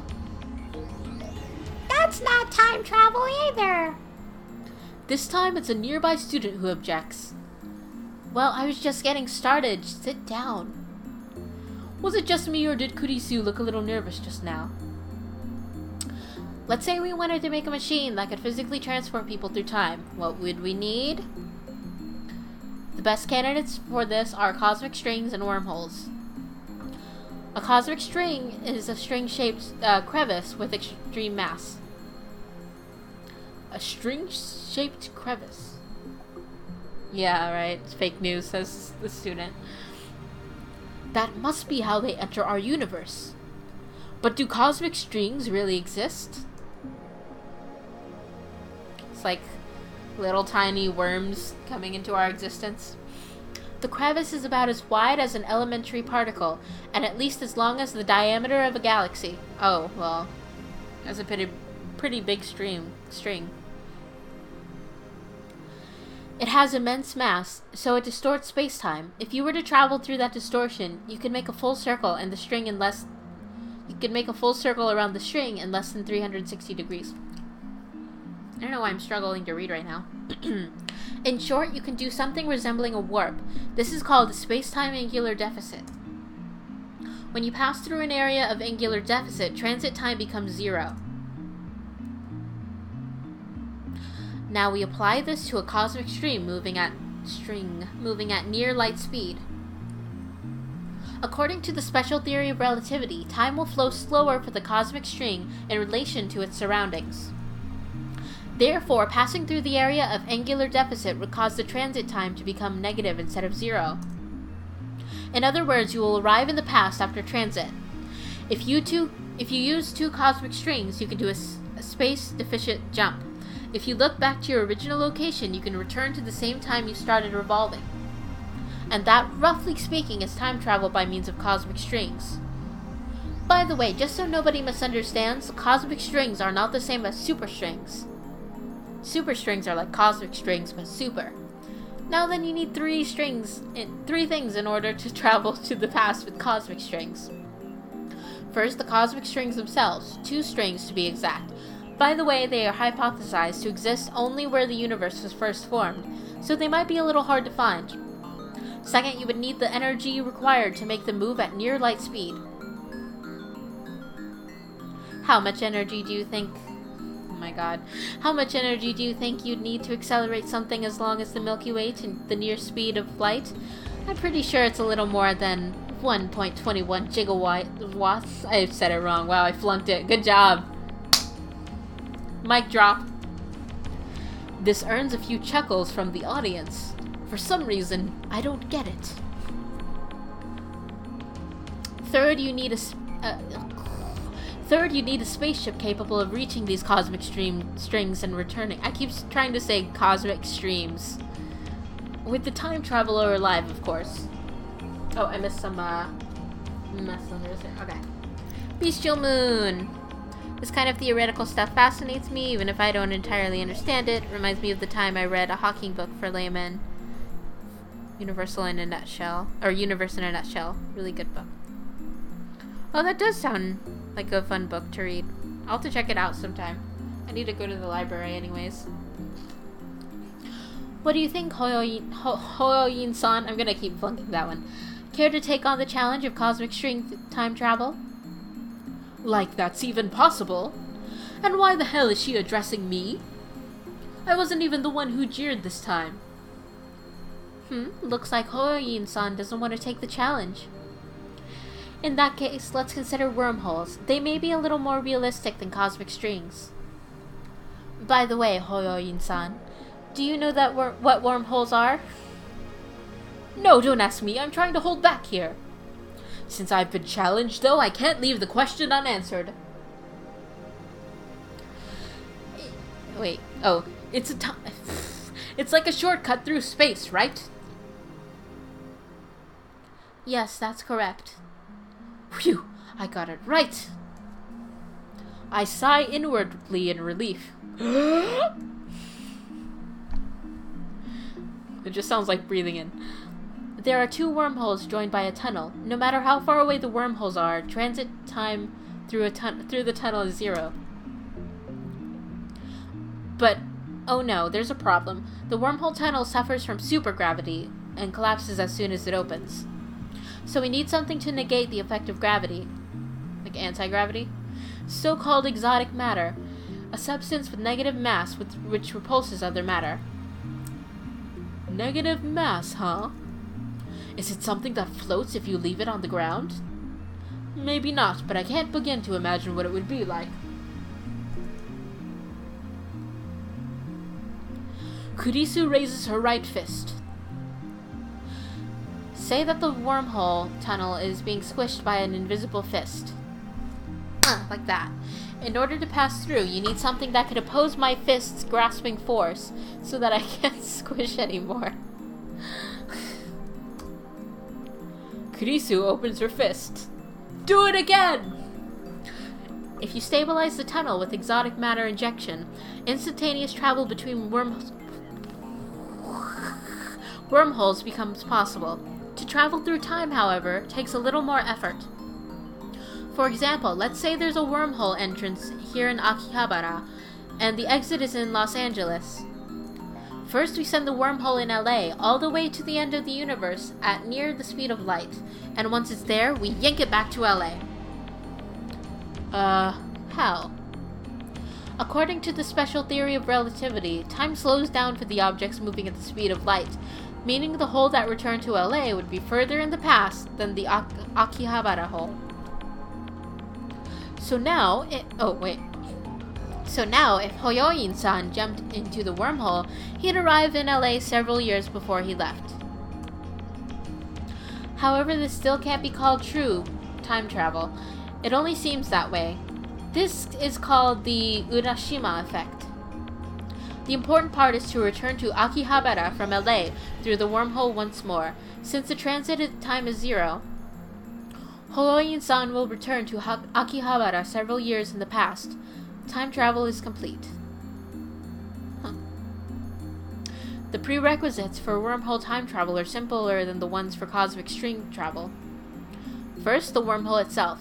They may exist somewhere in the universe, but nobody has ever seen one. Second, the energy required to move a wormhole to the end of the universe and back is near light speed. Third, exotic matter, which, by the way, has not been confirmed to exist. Everybody go home.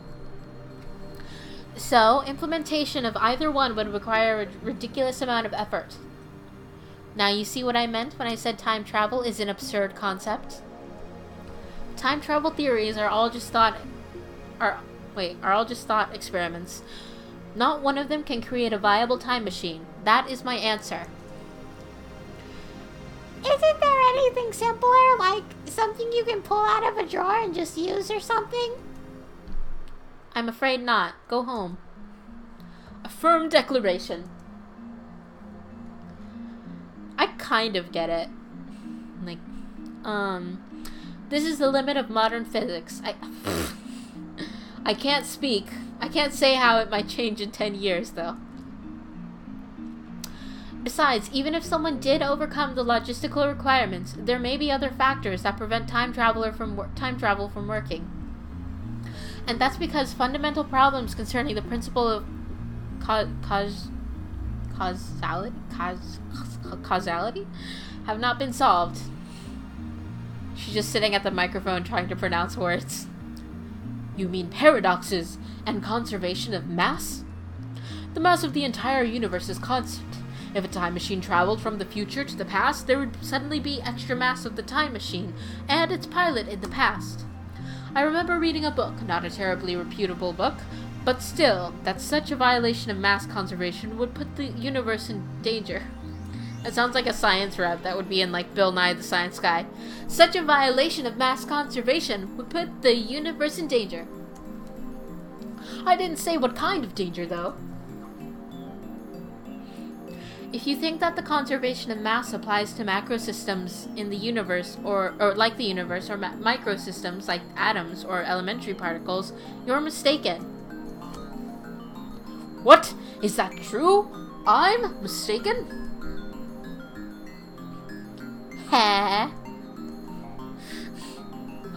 She's laughing at my reaction. That little... Gah, how mortifying! I must stab her. Conservation of mass only applies to chemical reactions. It doesn't hold in modern physics at all. She hasn't been stabbed yet. That's what... She's gonna be stabbed later. But then also in the past. I get it. Okay. Something can come from nothing. Wow, that's pretty amazing. Then what is the problem? The time paradox of time paradoxes. In other words, the grandfather paradox. Oh, that thing where you kill your own ancestors before you were born? As long as this paradox never goes unsolved, the time travel can never be realized. Never. What if you just don't kill them? You can think of it like a sci-fi movie. It's not just about your family tree. There are far greater dangers than that. Like the butterfly effect? Really? It doesn't seem that dangerous. Any paradox, no matter how small, would cause the total collapse of causality, relativity, and other physical law in existence. Paradoxes are nothing more than thought experiments. They cannot occur in reality, and they should not. Nothing that has even a 0.0000001 chance of causing a paradox can happen. The universe won't allow it. Wouldn't you say this is a logical conclusion? There are many loopholes, like parallel worlds, or the consistency principle, but those seem too much like fantasy for me to accept it. Gah! I grind my teeth. He says that out loud. When I see Makise Kurisu looking at me with her composed expression, I avert my eyes. Looks like I have no choice but to concede. Makise Kurisu truly is a genius! The end. I ended up listening to all of Kurisu's lecture at ATF. After the two time travel theories she introduced at the beginning, she explained the rest with equal eloquence. Equivalence, good job. She seemed a little nervous at first, but that quickly changed as she spoke. By the end, it was an impressive lecture. So impressive that you wouldn't think it was an 18-year-old's lecture first time. Oh my gosh. She did well to respond to my malicious questions with sarcasm. She's got guts.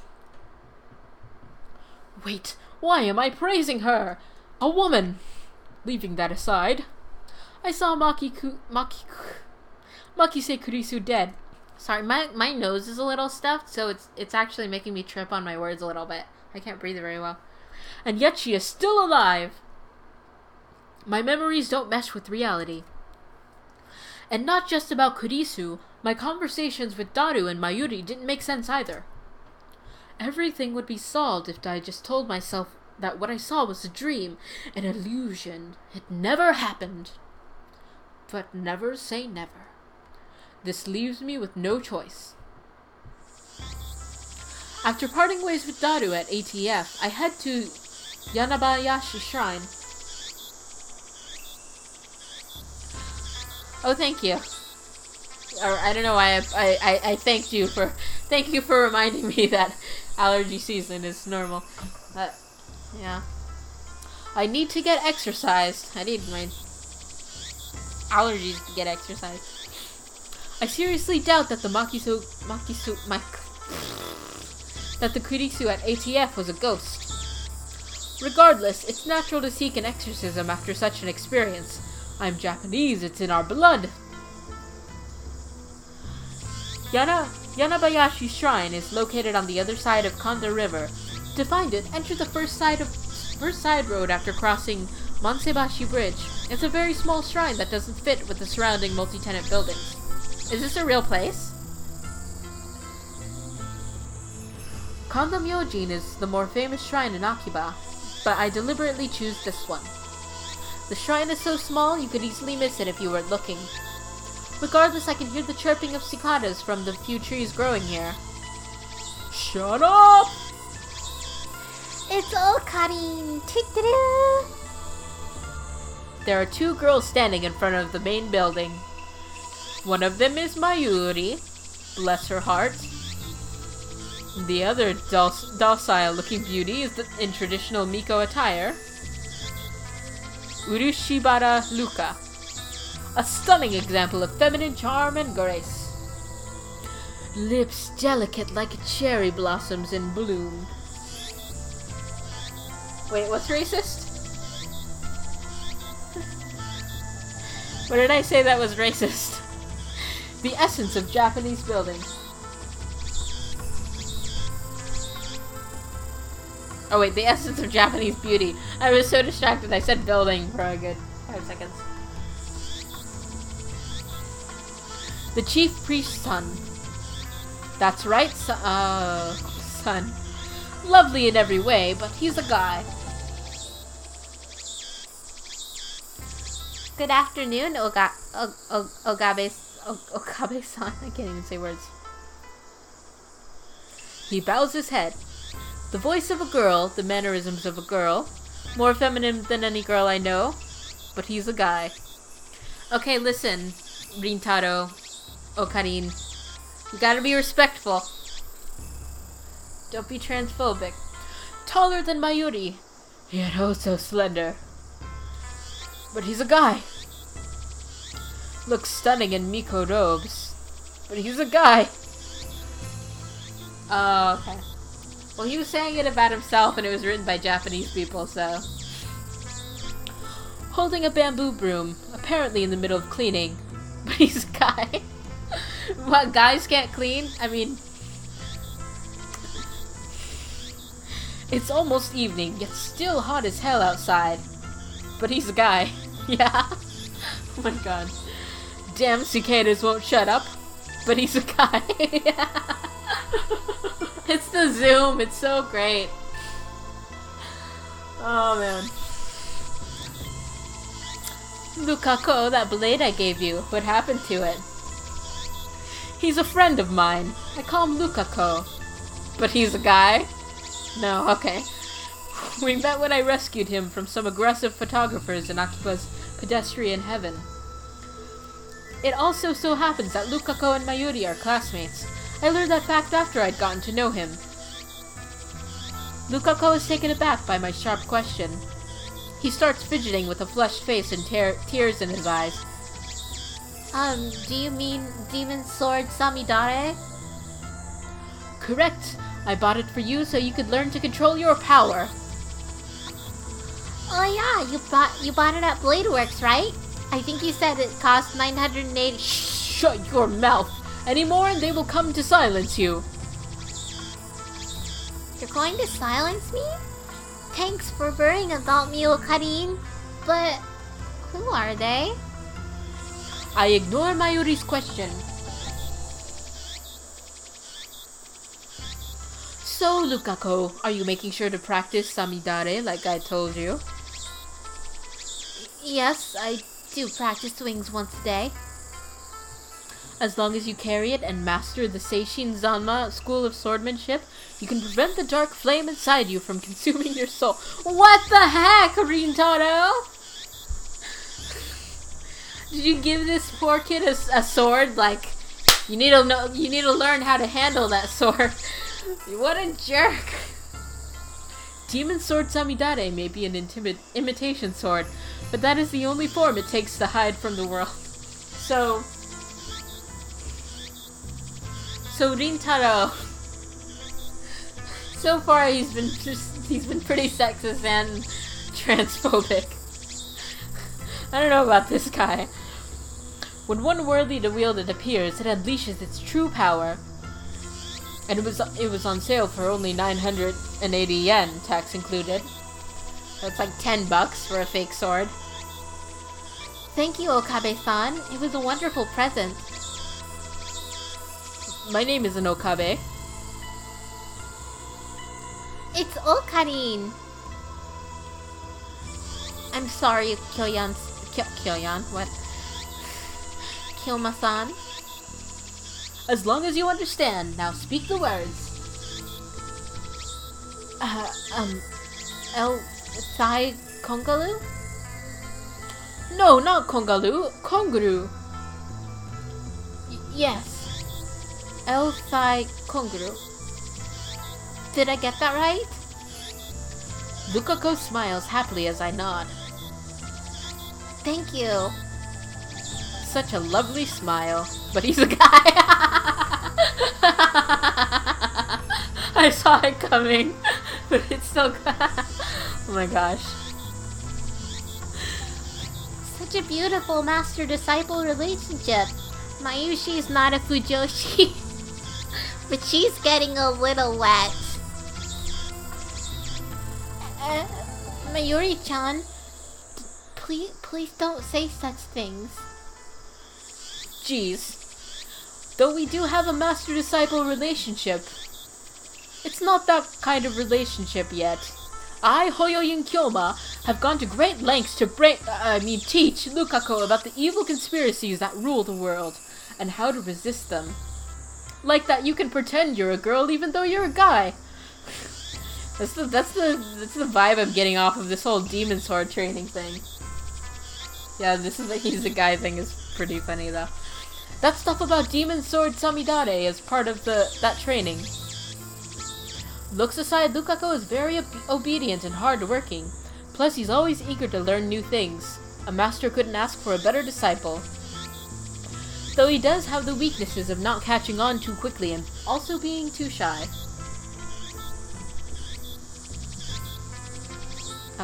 What are you doing here, Mayuri? I came to see Luka-kun.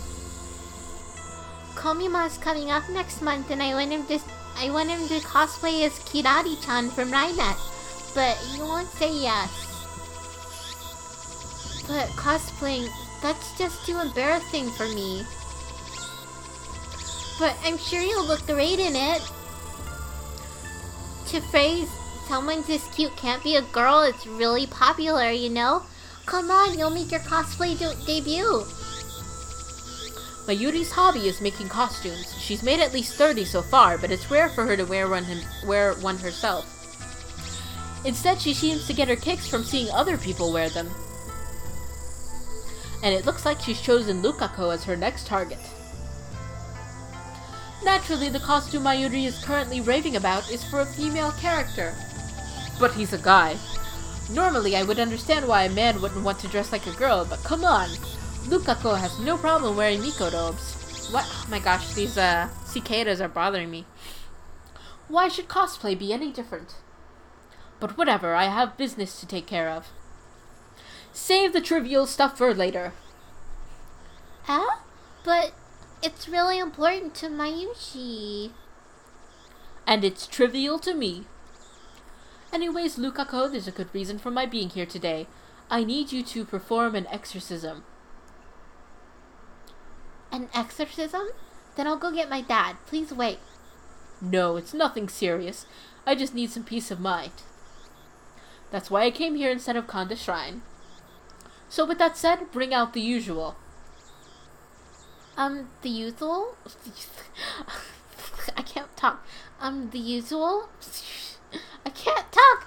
The usual? You mean Samidare? No! Who the hell uses a demon sword for an exorcism? The usual for an exorcism should be obvious. I don't know what it's called, but it's that stick with the ziggy-zaggy paper thingies, and the priest does the shaky-shaky thingy-thingy with it. That sounds really dumb, Okarin. Quite a shock to hear that from Mayuri. Yeah, I was thinking that too. What an insult.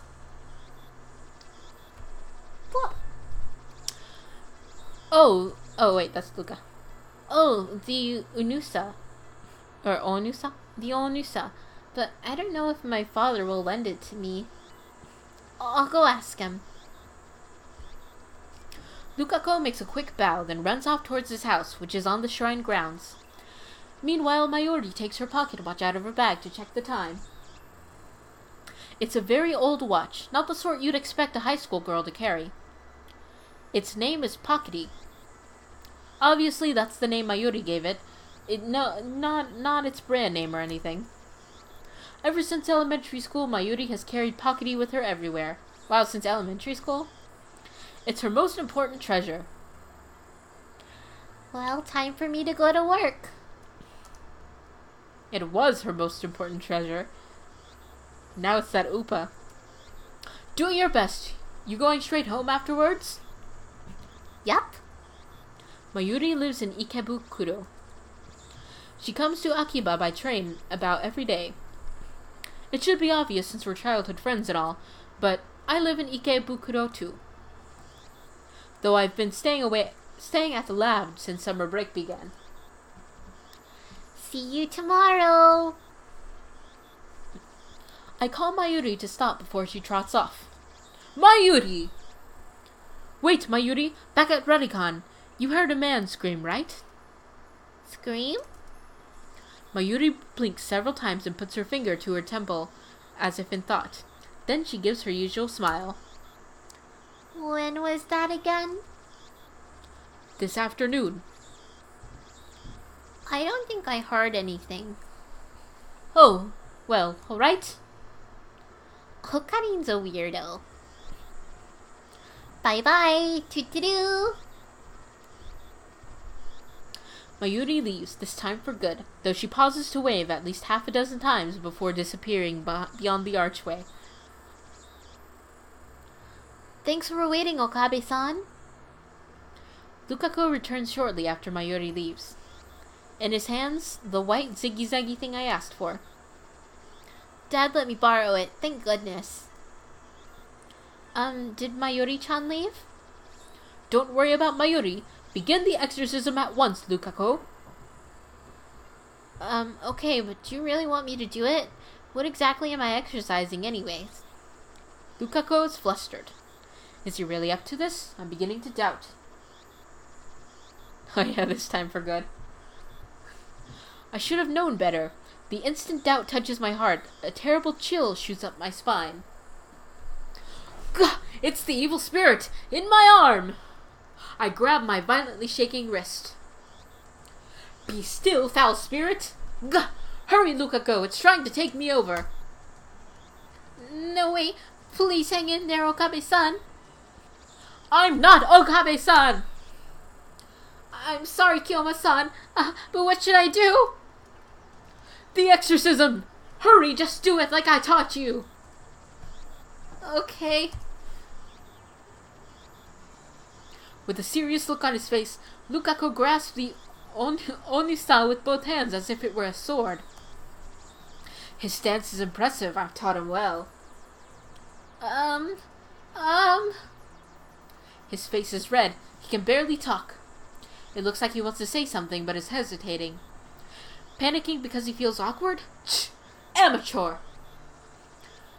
Please, Luka, expel this spirit from me! I don't want to kill you! Ah! Luka starts crying. Looks like he's really worried. Reason tells me he's a guy, but his lovely appearance makes me feel guilty, like I made a frail girl cry. But despite the tears welling up in his eyes, it looks like Lukaku's managed to work up his resolve. Hear me, evil spirit!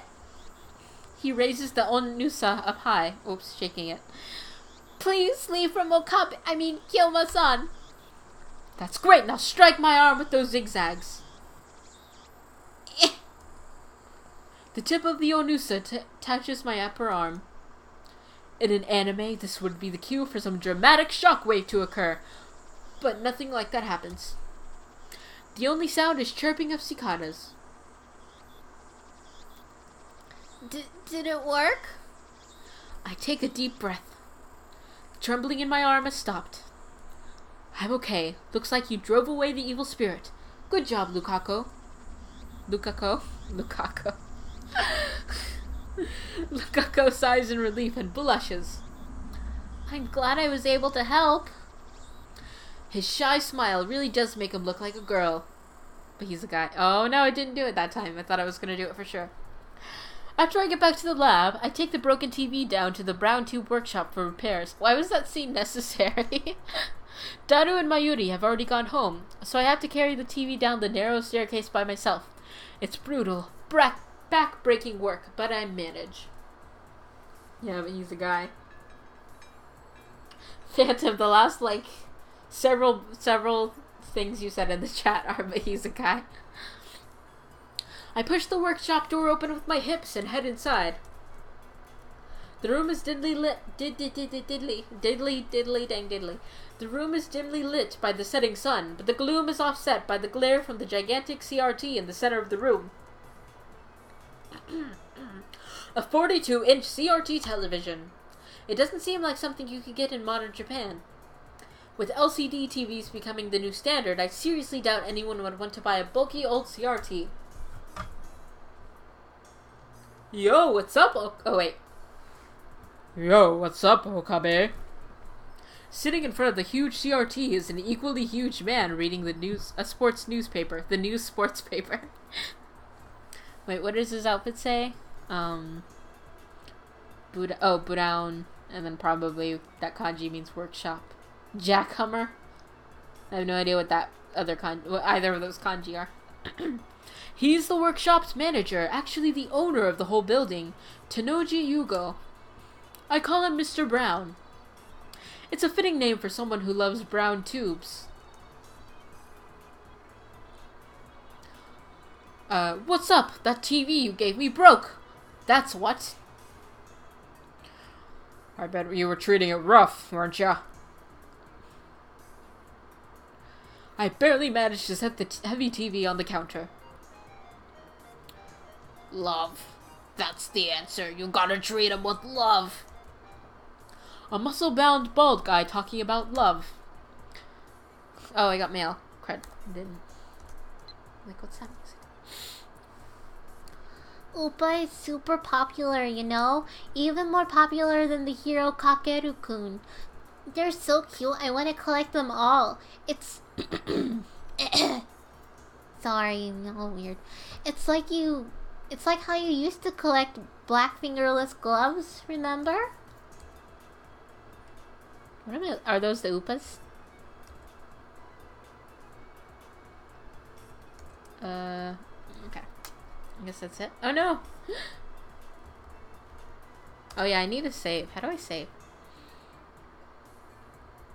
Backspace was to get out of this. There we go. Oh yeah, it just looked like Mr. Clean. But he calls him Mr. Brown, which is like the opposite of Mr. Clean. No. It sends shivers down my spine. I'll need repairs post-haste. Man, why do you always talk like that? Mr. Clean begins investigating the cause of the problem. With nothing better to do, I look around the store. I don't know if it's just the dust hanging in the air, but something feels stagnant about this place. There are CRT screens everywhere. The haphazard layout makes them seem like junk, but they're all functional according to Mr. Clean. He's got a full range of both old and new. Some of them are probably older than me. There are even some flat screen and HD CRTs that came out just before the LCDs took the market. You're open late today. Don't you usually close around 7? The crowds in Akiba thin quickly at night. All the major electronics stores close around 8 or 9 o'clock. And then, as if the liveliness of the day was simply a lie, the town goes silent. I'm expecting someone. You mean that chipmunk of yours? Chipmunk? Don't be calling my little girl a chipmunk, you hear? The manager glares at me and takes a photo from his wallet. It is a picture of a young girl, shyly making a peace sign at the camera. One might assume this muscle-bound man to be some kind of pervert, but this girl is actually his daughter. She's about 12 years old now, I think. His love for her is second only to his love for CRTs. Or was it the other way around? Do we get to see the picture? I see her in the store every now and again. What was her name again? If you touch Naya, you're dead. That's it. It's Nene. A rare name that means to whip. She pops up at the store now and again. We've interacted with her before. And by we, I mean Mayuri, since she's the only one Nene gets along with. Nene always hides when she sees me or Daru. I must admit, I'm impressed she can sense my aura of madness at such an early age.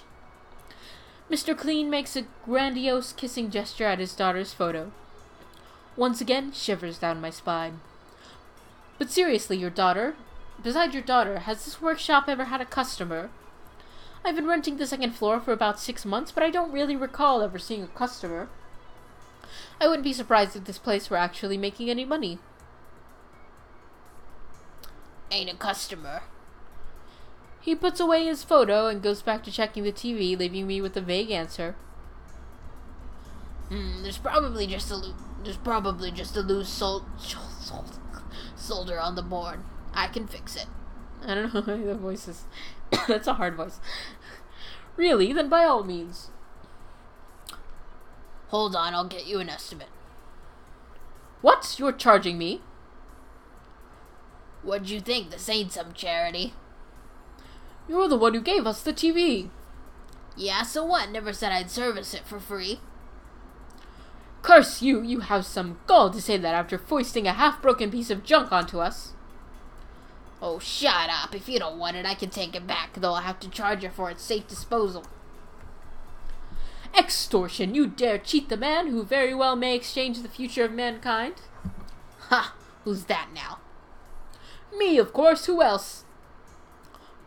Brush your teeth and go to sleep, kid. You've got some nerve to back-talking when I'm letting you rent the second floor for next to nothing. Humph! You shall have your money, Mr. Clean. In the end, I'm no match for him. Just then I heard the door open. I look up to see a girl that has entered the store. She's wearing a vintage jacket and tight shorts that highlight her long limbs and athletic figure. I find myself particularly impressed by her well-defined thighs. What is up with this guy? What's up? Oh my gosh. Dot, dot, dot. Dot, dot, dot. Suddenly, time stops. It feels like someone activated the world. This girl is standing there with her arms in the air, like she just don't care. The smile gradually fades into confusion. What kind of reaction was she hoping for? Seriously. But he's a guy. My gosh. Anyway, is she the person Mr. Clean was expecting? Maybe she's someone he knows personally. Another daughter? Or, dare I say, his girlfriend? She finally drops her pose and clears her throat.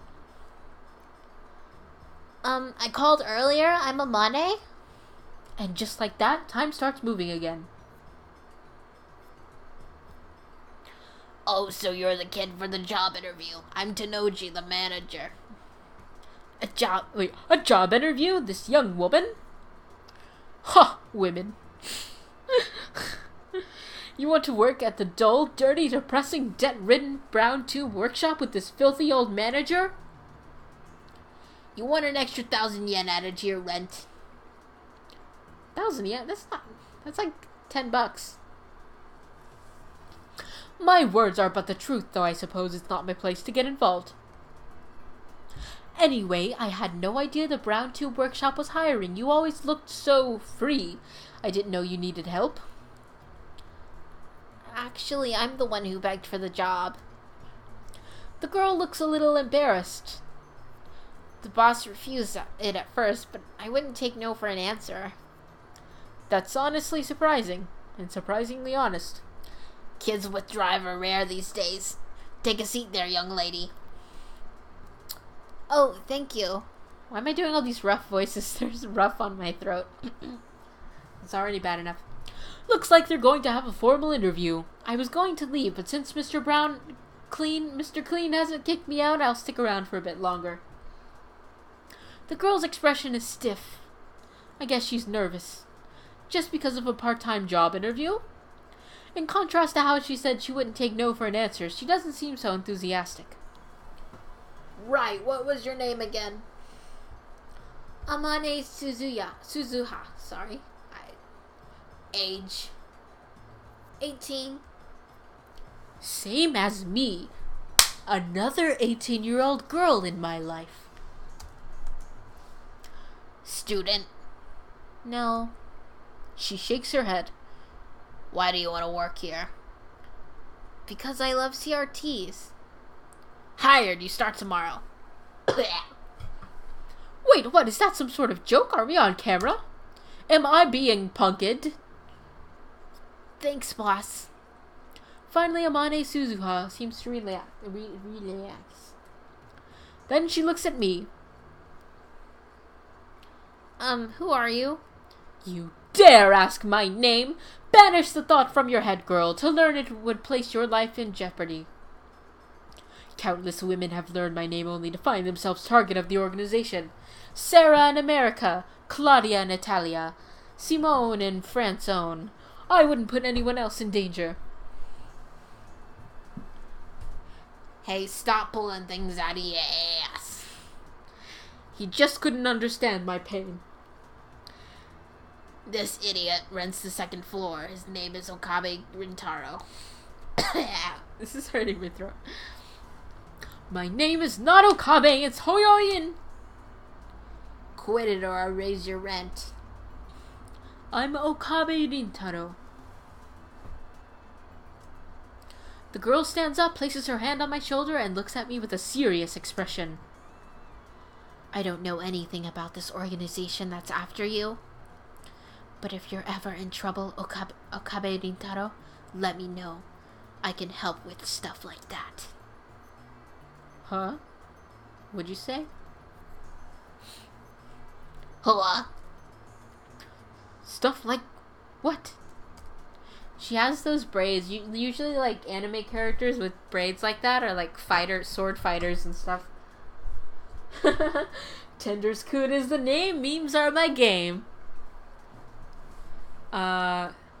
If necessary, I can hurt them so bad they'll never bother you again. I have a collection of pinkies if you want to see. Mr. Clean, I don't think you should hire her. Yeah, she might be a wild one.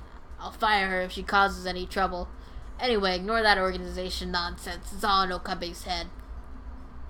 Is it?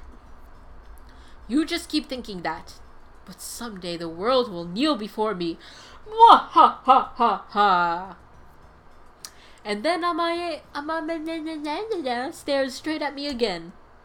Maybe she has a habit of looking people in the eye. So that's the current trend. Thanks for the tip. Like all the other tips of fingers I keep in my purse. Trend? I don't think so.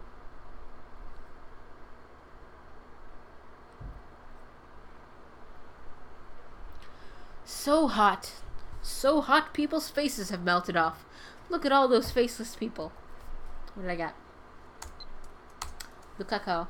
Are you really okay with yesterday's exorcism? I feel more like traditional ceremony would have been better. I'm worried something might happen to you because my exorcism wasn't strong enough. It bothers me so much. I can't sleep at night. P.S. Because of that, I couldn't do more than 3 practice swings with Samihada. Hadare. Oh, whoops. I keep doing that. I need to figure out how to save again. Can I do it here? No, I don't know how to move around. Oh.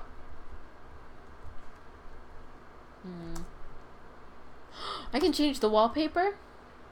Oh, I can do an Upa wallpaper too. Preview? It looks a little DeviantArt.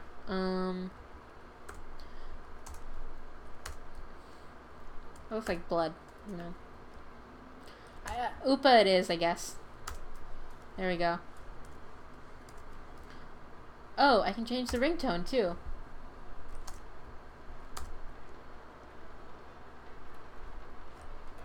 Let me turn this up. But he's a guy. Okay. That's the current one, I think.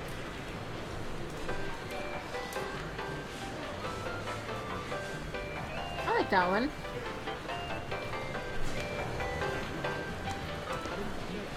Precaution, that sounds like... I can't hear that one.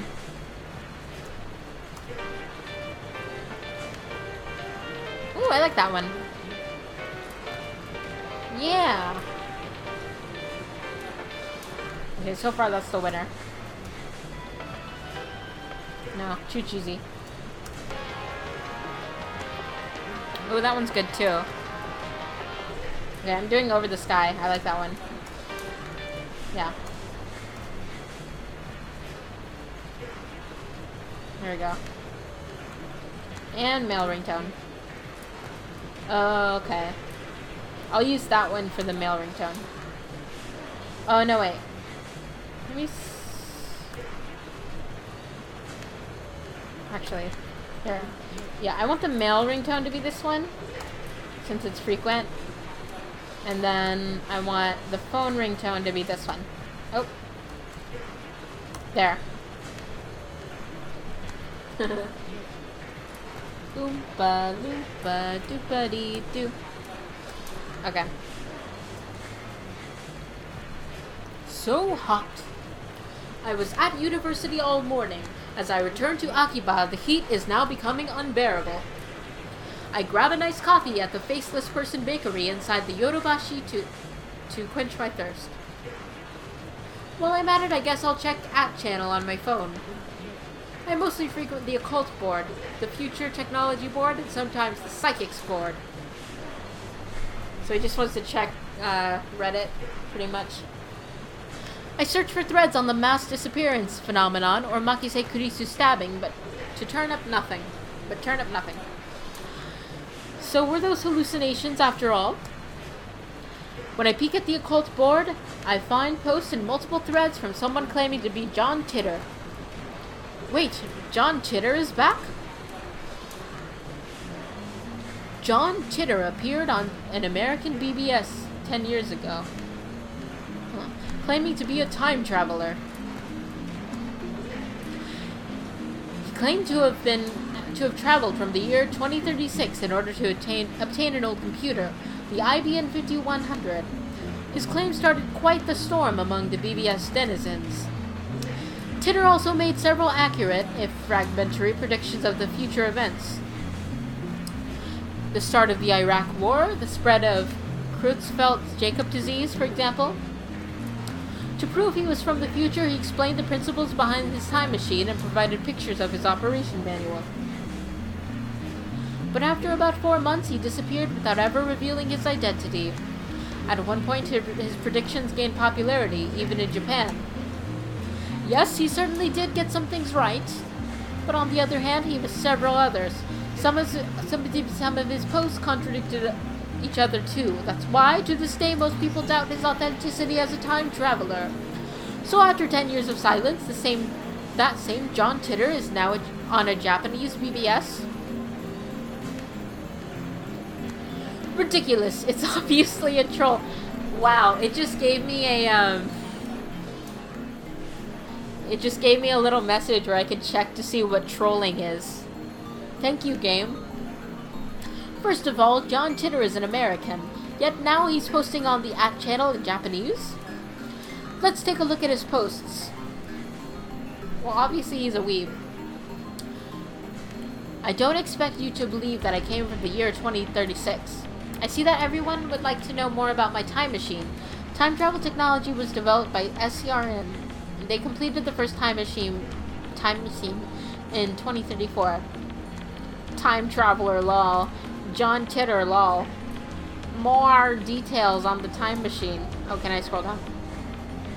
Do they sell time machines? How much do they cost? I've got about 100 million yen saved. Can you send me one? What does he mean posting in Japanese? This is all in English.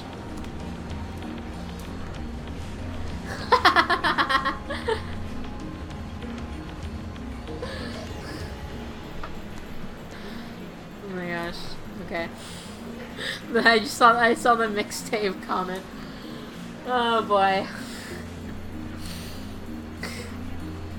Like he emails Ocarina mixtape. Check out my mixtape. I made it specially for you.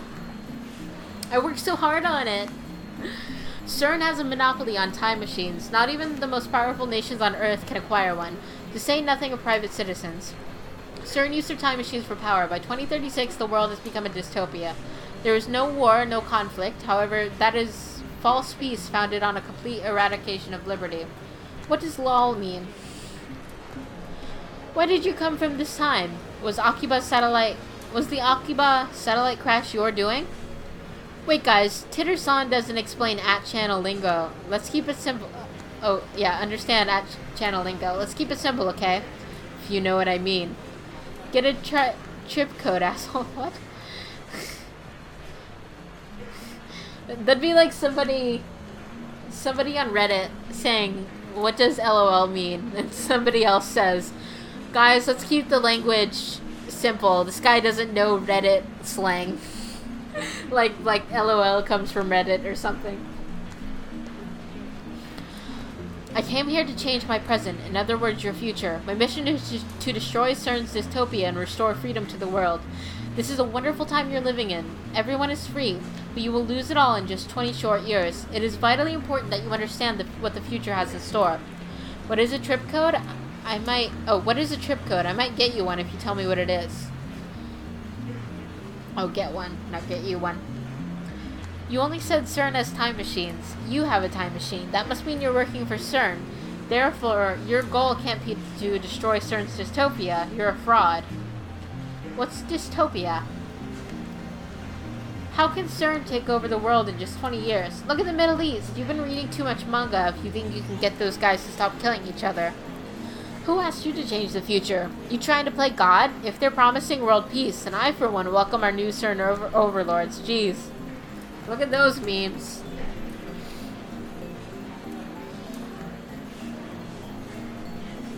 Oh, Japanglish. My time machine is a prototype reverse engineering from stolen CERN technology. Compared to their time machine, its capabilities are quite limited. In 2036, the world is ruled by a single, all-powerful governing body. They control every aspect of our lives, deciding what we will eat, where we will live, and whom we will marry. There's no privacy and no choice. Anyone who dares oppose them is eliminated. There are no trials. In movies and stuff, small changes to the past cause huge changes in the future. You've already changed the present by coming here. By coming here. What happens if you make unexpected changes to the future?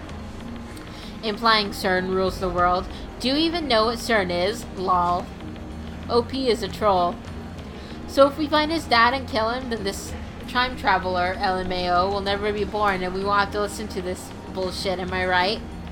I want to know if you can meet your past self. Can you have self-cest? This is for sure Reddit. You're talking about the so-called grandfather paradox that has been debunked. This world line is a divergence of that number compared of the world line I came from. Killing my father would alter divergence, creating a world line where my father is dead. However, it would not erase this world line. I would go on existing. CERN is a particle physics research institution that hasn't changed in 2036. It is possible to meet your past self. The prevailing theory in my time is that nothing would happen. I, however, haven't met my past self. If you're really a time traveler, then effing prove it. Post time machine pics or get the F off. The many worlds interpretation? Whoa, slow down, bro. Research institution taking over the world. LOL, what? I do not feel the need to prove that I am what I say I am. I'm only posting these messages on a whim. My mission comes first. What are world lines? Can you meet yourself from another world line? What happens if you do? Late reply. Date to reply. A trip code is a way to identify posters, but put password after your name. LOL, backpedaling. World lines are like an infinite parallel. Wait, okay. I was like, where did I read the word parallel? Oh, my nose. World lines are like an infinite number of rivers flowing in parallel. Along the way, they are constantly branching out into new world lines. This is called divergence. For example, whether or not you post on this message board has practically no effect on this world line's divergence. But if you were murdered, let's say, then divergence would change. However, it would only change by about 0.00002%, if that. A single human being's death is not terribly significant on a global scale. Wars, disasters, acts of terrorism, and other events that cause widespread death and destruction have a much greater effect on divergence. Thanks for telling me about trip codes. I'll make sure to use this one from now on.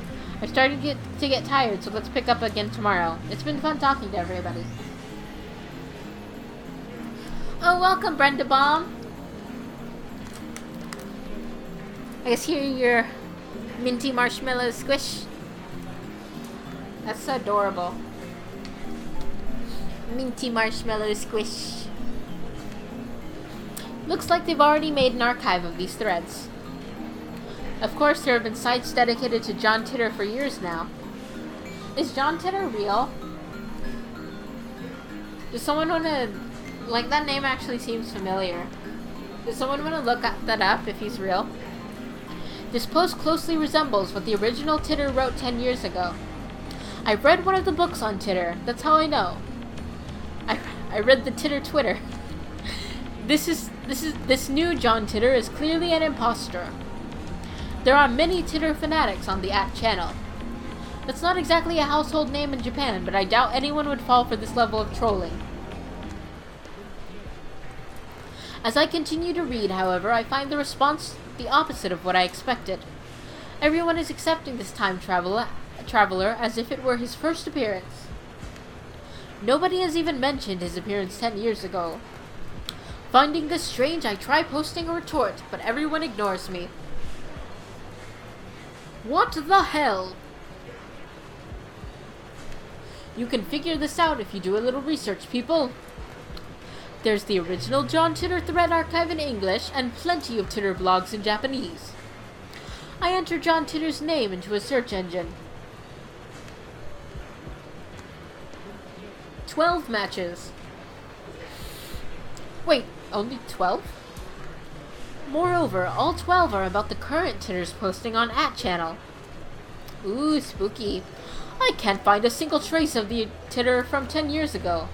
There's no Titor Twitter. Bizarre, this just can't be. I searched for the information on Titor a few years ago. Back then, I got tens of thousands of hits. Is this search engine filtered? I try searching on another site just to make sure, but it gives the same result. What is this madness? It feels like I've stumbled onto another plane of reality. Could this be another organization conspiracy? Dun dun dun! These past 2 days, I have been surrounded by nothing but chaos and confusion. I'll call Daru. He'll know about Titor for sure. After all, I talked to him about Titor before. I only vaguely remember the details of that conversation, but I'm positive the conversation happened. By the time I dig my phone out of my bag, I no longer feel like making the call. Instead, I send him an email on the way back to the lab. He replies with his location. By May Queen, he means May Queen plus Nyan to the second power, a maid cafe. Daru's a regular there. Apparently 3D cat maids are his thing too. Is my chat still? Okay. May Queen Yan to the second power is only a 3-minute walk from the lab. Coming from, Kuramai Bashidori, take a left at the Sumakoisaka crossing and you'll find it. That's where I'm headed right now. It's usually busy in Akiba during the summer break, but now it's even busier because of the Radicon incident. This area was blocked off yesterday, but it doesn't look like they could keep the main road closed for 2 days straight. I haven't seen a single police officer out today. But the Radicon building still seems off limits. The entrance shutters are closed shut. That makes sense, they are shutters after all. And sealed with yellow police tape. We're here now in Akihabara the day after an unexplained satellite crash. The police barricade has been lifted, and a tremendous number of people have gathered in front of the station. The satellite's origin is still under investigation. We're told that it can't be removed until the authorities have more information. According to the police, the satellite does not appear to be dangerous. However, tourists and local business owners have raised concern. Anyways, now back to Phil with the weather. The media has dozens of cameras set up outside the police line. And there are nearly twice as many onlookers as reporters, enough to fill the entire street with people. Everyone's aiming their phone cameras at the satellite-like object. So many people.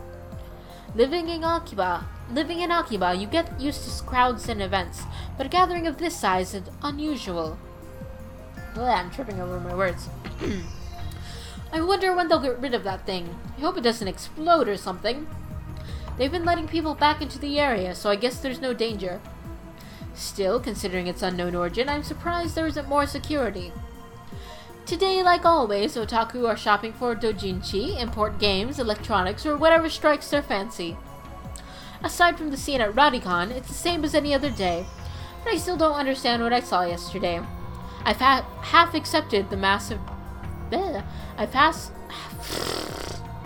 half accepted that the mass disappearance was just my imagination. Maybe I've become unable to distinguish reality from fantasy, like media likes to say about teenagers these days.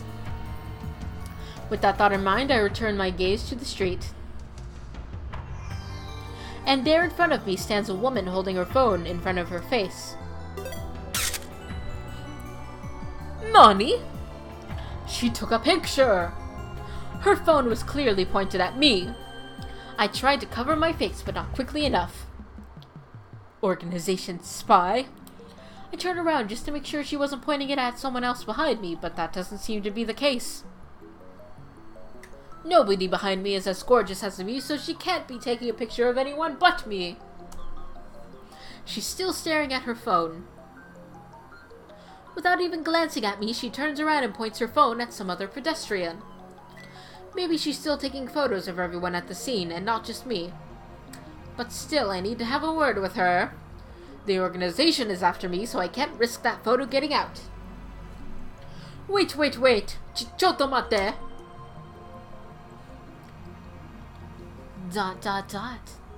She doesn't turn around.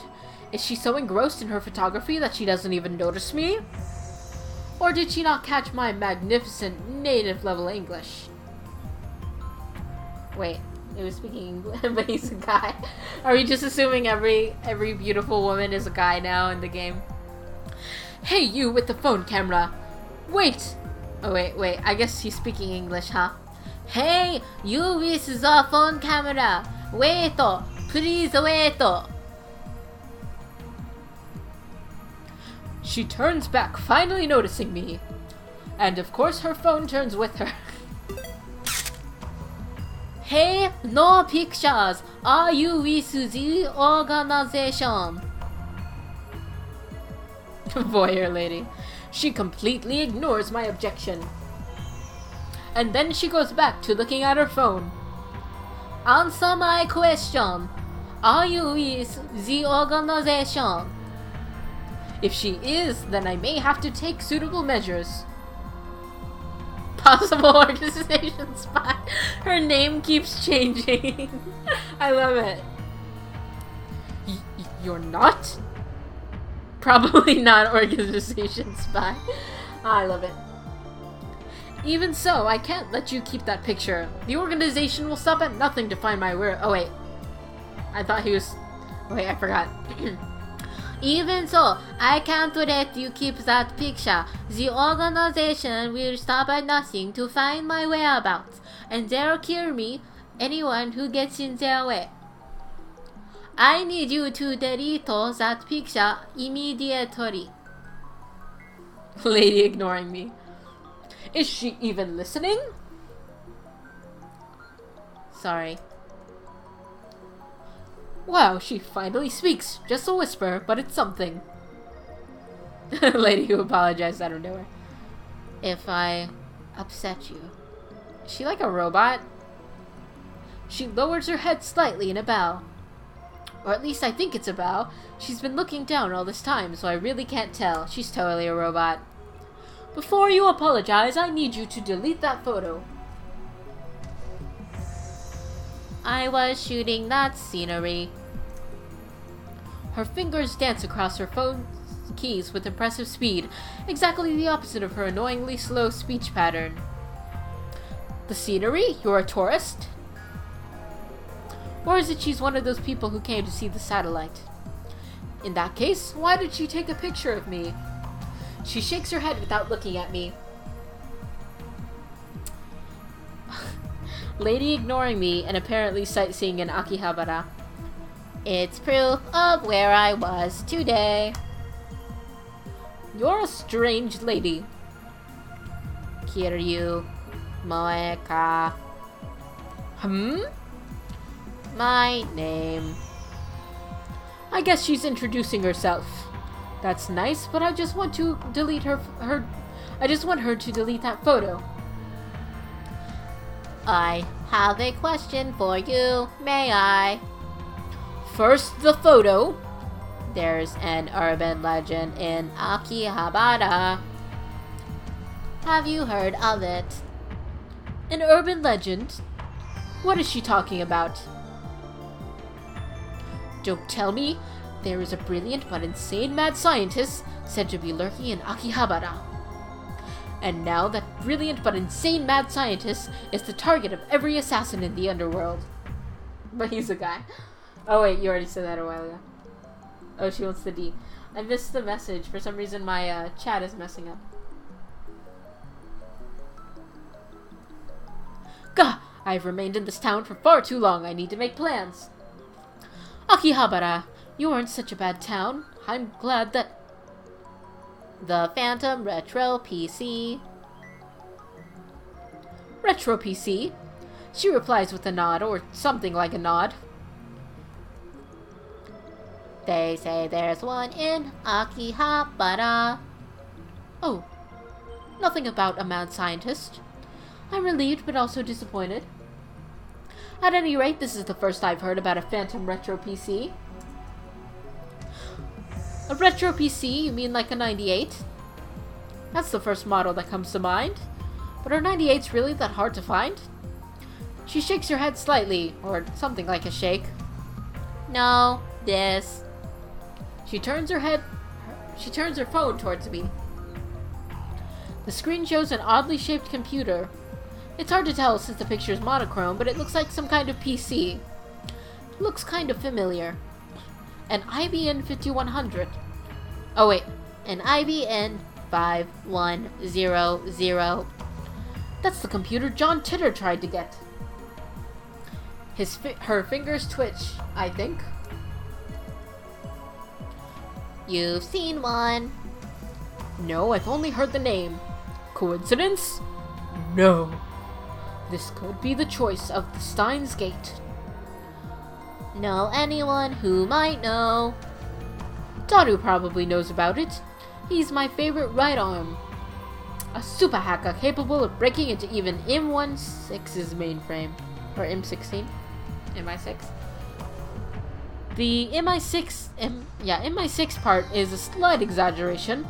If that ever did happen, Men in Black would probably break down our door and take us away. But the super hacker part is true. The depth of his computer knowledge is uncanny. Speaking of Daru, I'm supposed to beat him at Meikuin-yan to the second power. If I don't have the time to stand and I don't have the time to chat with some crazy lady I don't know, who's probably a robot. Well, I'm off, Lady Robot. Media scrum in moderation. Beep, beep, boop, beep. I try to make a smooth exit, one-liner and everything, but she grabs my sleeve before I can disappear into the crowd. You are not going anywhere. Your email, please. What are you after? The super hacker. I guess she wants to hear Daru's story. It's my fault for mentioning him. See, Phantom? She doesn't want the D, she wants the E, male. Well, I'm meeting up with Daru, so why don't I just take her along? No, wait a second. This could be a devious trap. But he's a guy. Maybe she's really a spy sent to kidnap Daru. I'm defenseless without him. My only other ally is Mayuri, whose skills amount to costume design. I refuse. I'll never give up Daru. I slip past her and start walking faster. I slip faster, start walking past her. I glance back. Dot, dot, dot. She's following me. I pick up the pace, but she's still chasing me.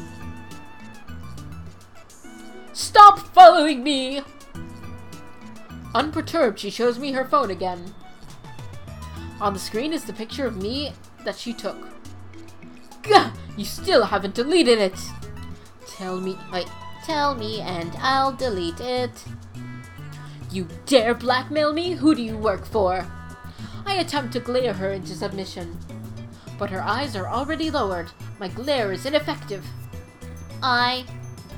She hesitates for a second. Work part-time at Art Rewrite. What's that? An editorial company here in Akihabara. One of those companies that writes articles for magazines? Is this gloomy lady really fit for that kind of work? Wait, you plan on publishing my picture without my permission, don't you? The mad scientist of Akiba unveiled. I can see the headlines now. That's all the organization will need to turn Akiba into a sea of blood. No, I must avoid that gruesome outcome at all costs.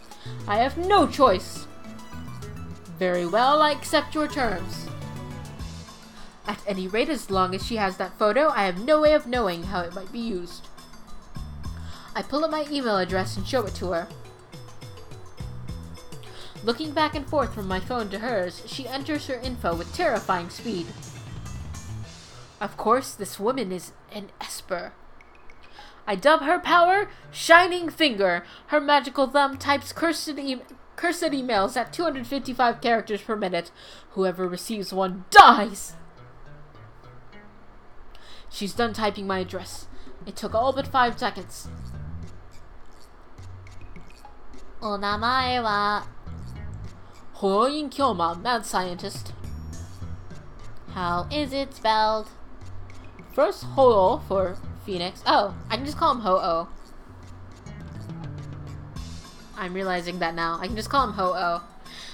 And then In, and then finally Kyoma, which means a horrible truth that must never be revealed. Nani? Ho-Oh for Phoenix, then In, then finally Kyoma, which means a horrible truth that must never be revealed.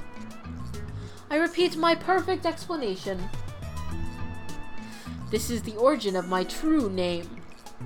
Explaining the In part of Ho-Oh-In would take too long, so I left it out. She enters my name with her head tilted to the side. Like this. What the hell is this? Are you mocking me? Ho-Oh-Wing Yoma. She lowers her head a little more. An apologetic bow, I guess. Just hand me your phone, I'll enter it. She shakes her head, clutching her phone with both hands as if to protect it from me. That's like, her cell phone's probably her brain, dude. Okay. I might have to take a break for tonight on the game. I'll read this last one. Like a spoiled child who can't let go of a toy, she shields it from me with all of her might. See if I can— oh no! I hit the thing again. What is... aha, I found it. I can look at the backlog. What does she think I'm going to do? Her reaction is a little depressing. Anyways, she's obviously not going to hand her phone over, so I ask her for her address instead. I'll send her a blank mail. Okay. Now I shall save. Right here. There we go. Alright. I just saved. Don't hound me. Whoa. Okay. Need to fix these properties. Properties, whatever, the layout. That's what I meant. Oh, Kevin J! I only just saw you because I brought this up. What's up, Kevin J? Trying to bring back up the screen I had. Don't do the video capture like I accidentally did last time. Yeah, there's that one. Oh, but I need to shrink the live screen back down. Gotta fix this. Oh no! Gotta fix it back to how I had it before. That's right. Chat box. There we go. Okay, I think it's back to normal. Everything looks good. Oh, I just need to, did I shrink that down? Display capture. Yeah, the display capture needs to be shrunk down. I think. Yeah, there we go. I think this is about how I had it before. There we go. I'm about to have dinner and watch Attack on Titan. Sounds like a pretty good night. I need to have dinner myself pretty soon. It's already 8. Ugh. Ugh. Okay. Does anyone want to play like a Jackbox game or two before I end the stream? If anybody has fully charged phones or well charged phones. They actually don't, they surprisingly don't take a crazy amount of charge. The only problem is I might have a tough time seeing the chat while we play.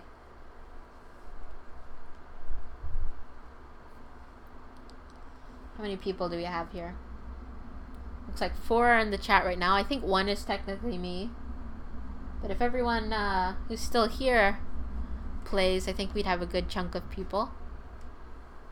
If anyone's interested, that is. Yeah. I think we'll need at least 3 people to play for sure, but 4 would be preferable. What would be a good one to start with? Maybe Fibbage. I really like Fibbage. Maybe there's a way I can... Yeah, I think I'll be able to look at the chat at the same time if I put it on the side. Don't make it full screen.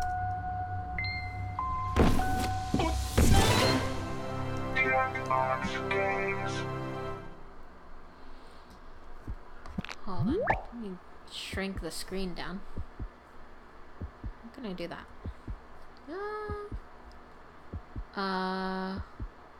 Oh, Survive the Internet's a good one to do. I'll do that one.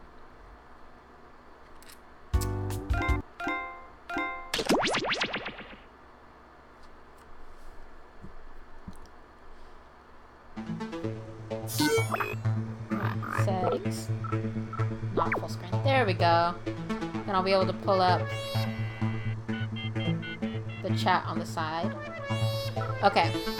So what you're gonna do here, close out of this, if we have enough people playing, is you're gonna get on your phone and get on jackbox.tv. So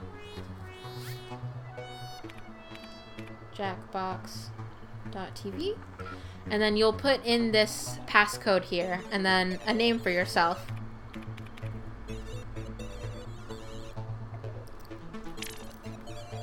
You can also do it on your computer as well.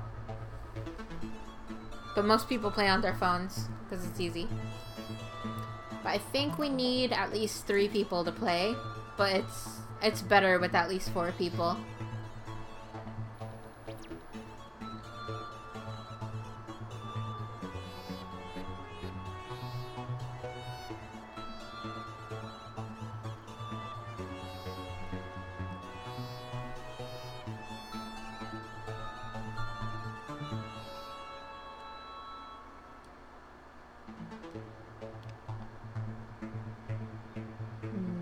I guess nobody's playing.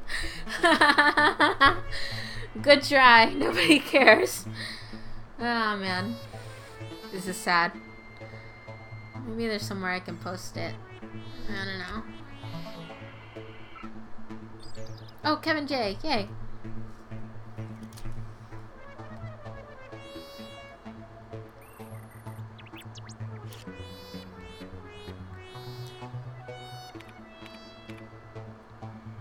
Oh, Phantom, we're gonna try to end the stream with a couple of Jackbox games.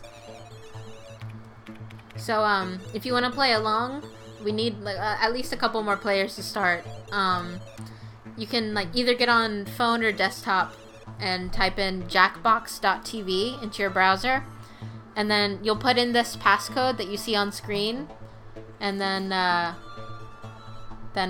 you'll put in a name for yourself. Is it showing up okay? Okay. I think as long as it's next to here, it looks fine. Where does it end?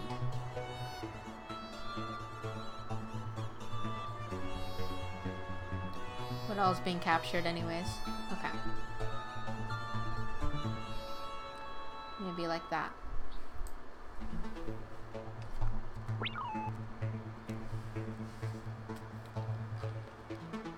Okay. Alright, I'm gonna guess it's just gonna be the three of us for now. And after we finish this game, if anyone else wants to... Yeah, you're in now. I'm gonna go ahead and start with the three of us. And maybe after we're done, maybe someone else will want to jump in. A 3-player game doesn't quite work. What we need right now is a miracle. Hello. Oh, hey, there's a fourth Oh, player. they made us I hope a you don't fourth mind my buddy player. Gene joining us. Don't forget, you can join the audience at any time. If enough people do it, maybe we can break the internet. All right, prepare for liftoff. So pay close attention to what's going on your phone or desktop. They'll explain how you play.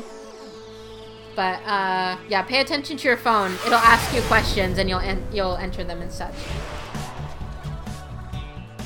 Hey there, my name is Todd, and I'm going to ask you one last time. Please stop making memes with my senior picture. Before we begin, check out this quick tutorial. Hey guys, what's up? It's Partyboy7 here to teach you how to play Survive the Internet. So in each round, you'll get a prompt on your device. Go ahead and answer it. Those responses will then be sent to another player. The objective is to twist these words in the most ridiculous way possible. So if my friend Paul said selfie sticks are, quote, super dumb, then I would take him out of context. Say we're on a news site. Their super dumb would be an outrageous comment to what headline? Oh, I got it. Everybody then votes on whose comment looks the most absurd. I get rewarded for writing the twist, and Paul gets some pity points for looking foolish. The person with the most points at the end of the game wins. Okay, that's it. Thanks for watching. Please like and subscribe.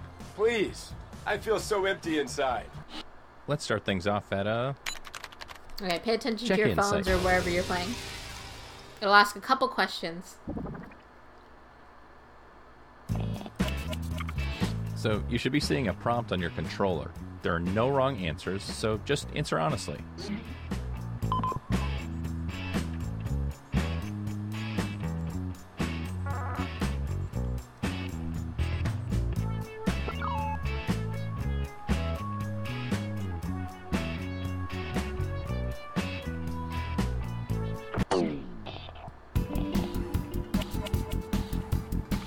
Another player's comment has been sent to your device. Twist their words in the funniest way possible.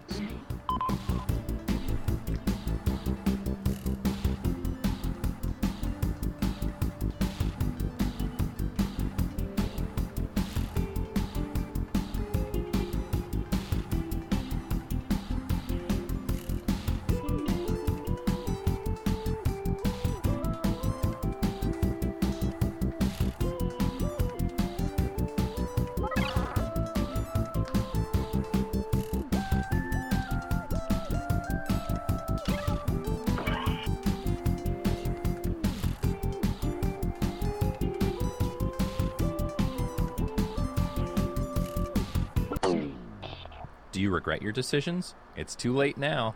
See how this goes.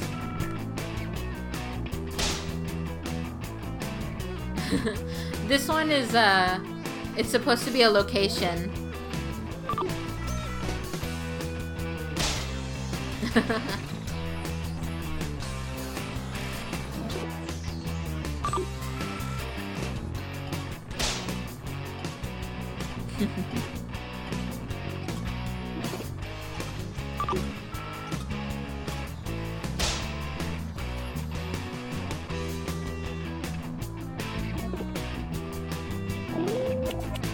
Who looks the most ridiculous here?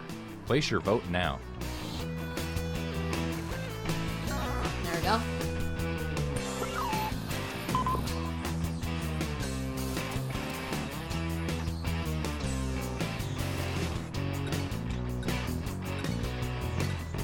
Pretty much just vote for the one that you think is the funniest. Let's see how everybody voted. Here's who twisted your words. Some points for them. Oh no. And you, the victim, get some pity points. The computer character got too Here's many the points. order of who I think is cool from top to bottom. Nobody likes Eugene.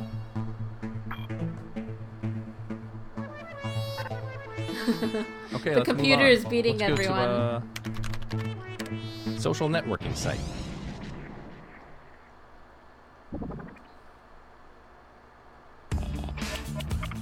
You're getting another Okay. prompt. Go ahead and be candid. This is our safe space. Okay, make sure you read when you get the second prompt what exactly it's asking you for. Sometimes you can get tripped up on what it is.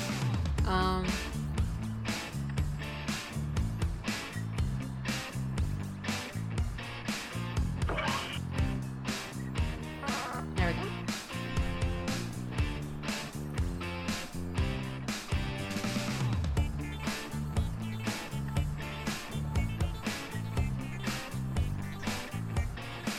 Usually the first prompt you don't have to try too hard on, and then the second prompt is the one where you need to be a little clever. That's where you'll get more points. I hope this inspires you. Take this quote out of context so it makes its author look ridiculous.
Ready or not, here we go.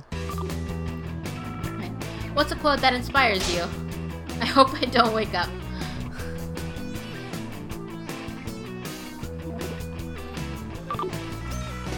Hanging with Tender Spoon. Rosebud. What? I know who put the Tender Spoon thing though. Thanks for all of the birthday wishes. Sorry your life sucks. Where's my refund?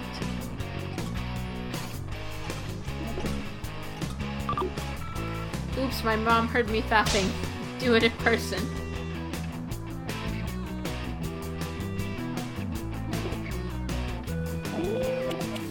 As P. Diddy would say, vote or die.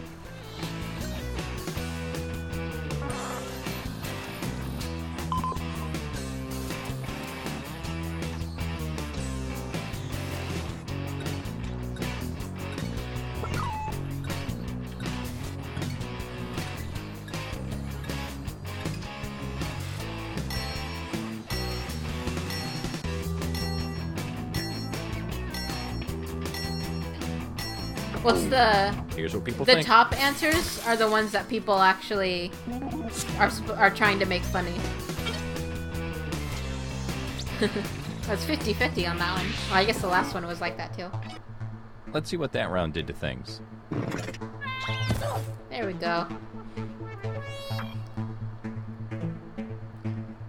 You can do it, Phantom. Let's keep this party train moving and go to a social media site.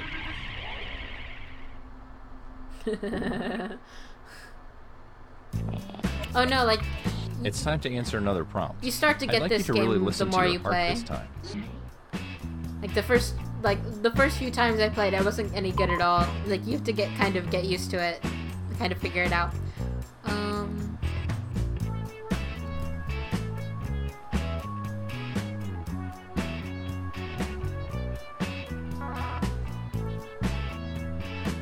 There we go.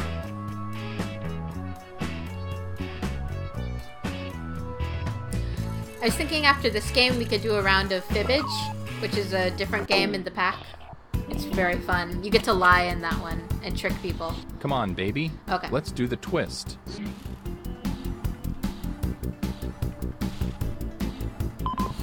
Okay.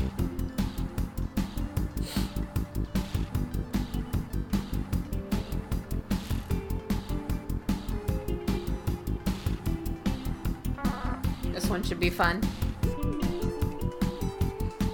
I love the hashtag ones, I don't know why.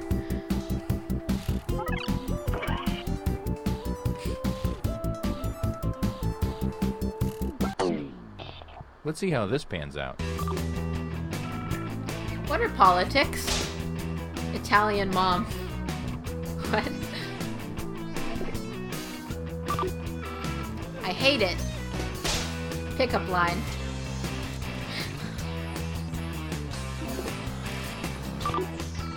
Guess I'll die. Positive vibes.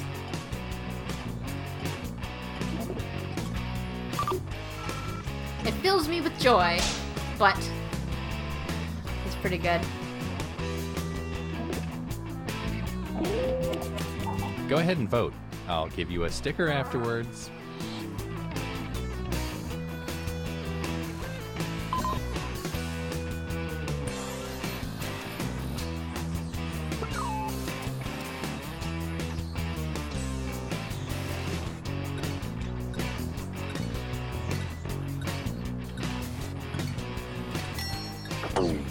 Let's see who got the points.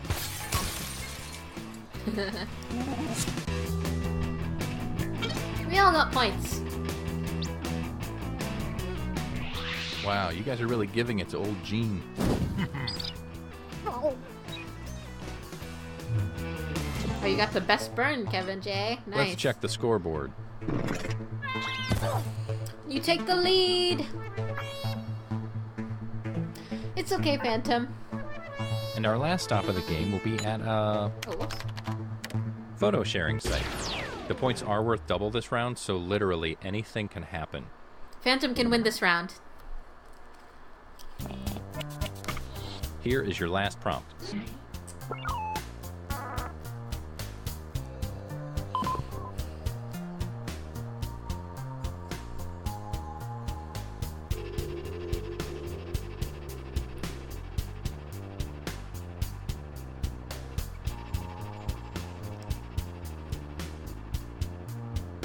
Yeah, this one's easy. The pictures are gonna get mixed around. Okay, it's the bottom of the ninth. Time to hit a slam dunk.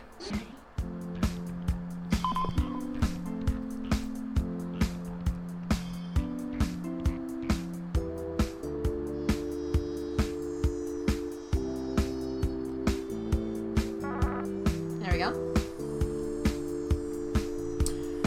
Stupid Gene. Having his glasses and his little hairstyle.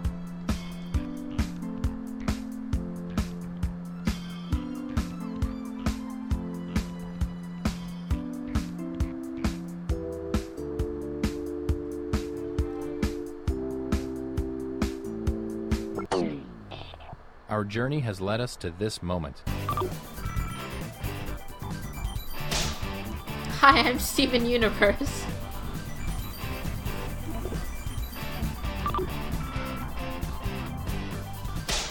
I love my life. That's actually nice. That's a pretty realistic picture, I think.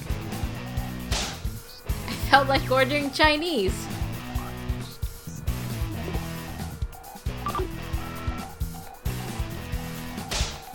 Can't believe that disabled kid didn't put up more of a fight for this. I think that I love my life one was Gene.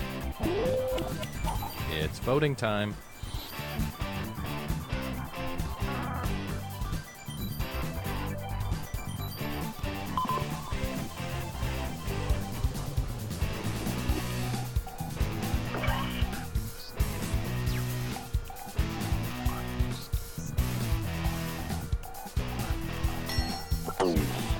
Okay, here are the verdicts.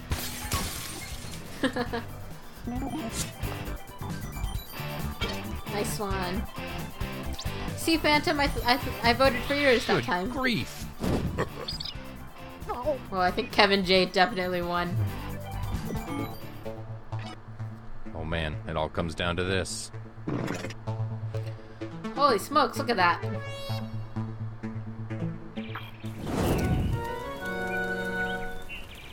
Congrats. Let this moment really sink in.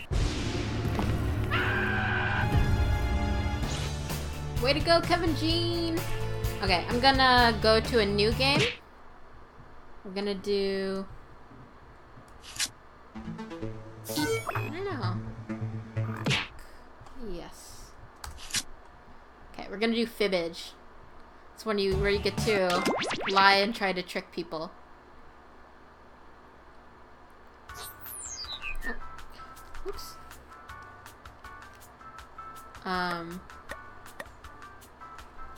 Hold on. You'll be logged out on your phone, so.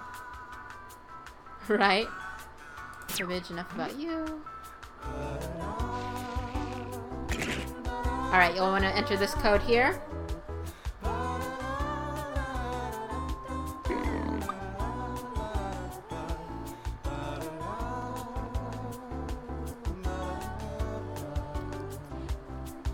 So this game, for most of the rounds, the first question it'll ask you, you'll need to answer the truth. And then the second question, then it'll show you what the question was for somebody else, and you try to make up a lie for them so that other people are tricked. Oh. Might need to add an extra... Oh, no, I guess not. No Gene this time.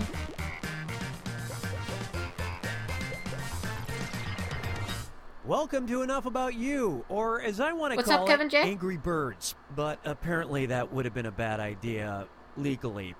It'll 3 explain better than me, players. probably. I promise this will be more fun than playing 3 separate games of solitaire. Oh, and anyone else who wants to get in can be in the audience. The audience gets to throw extra lies into the mix and guess the truth along with players. Let's play.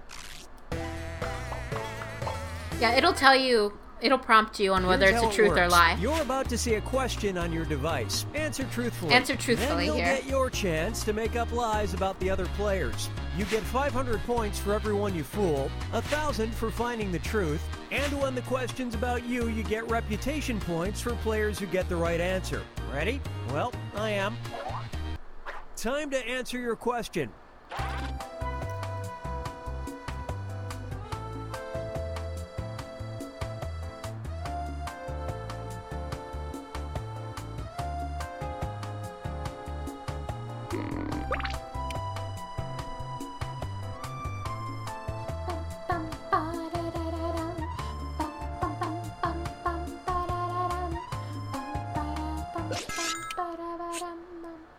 All right, question 1.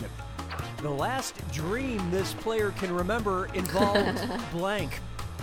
Write your lies now. So now you guys are lying about me. Because obviously you don't know the truth.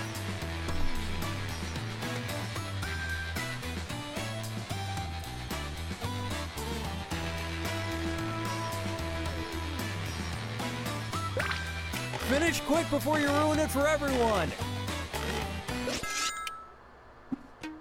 Okay, find the truth.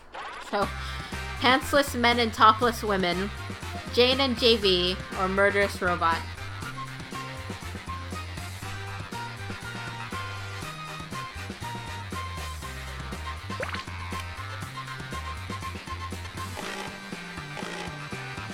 Pick one, pick one. All right, who picked what? Jane and JV, Phantom says. That's Kevin J's lie. Murderous robot, Kevin J says. That's the truth. Jane and JV was a good lie, though. I picked that for the good lie thing.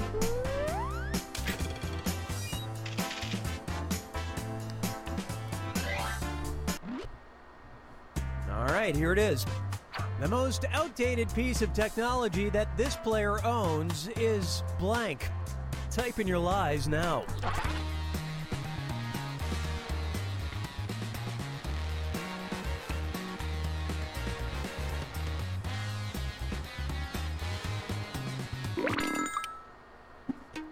Okay, take a look and find the truth.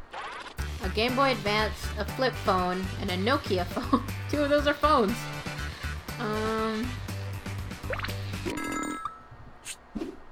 Okay, what did everyone pick? Let's see. Nokia phone. Uh-oh. Is it a lie? Phantom, good job. I believe that. A flip phone, Phantom picked, is the truth. I believe Nokia phone because it seemed specific enough.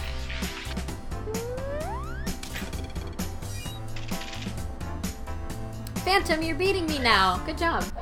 No, Phantom, you're beating Here's me. the question. A strange thing this player was afraid of as a child was blank. Enter your lies now.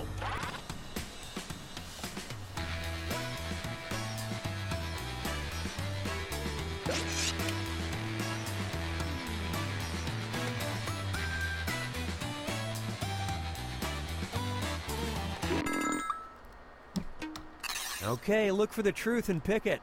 Clowns, Heights, and Gengar from Pokemon.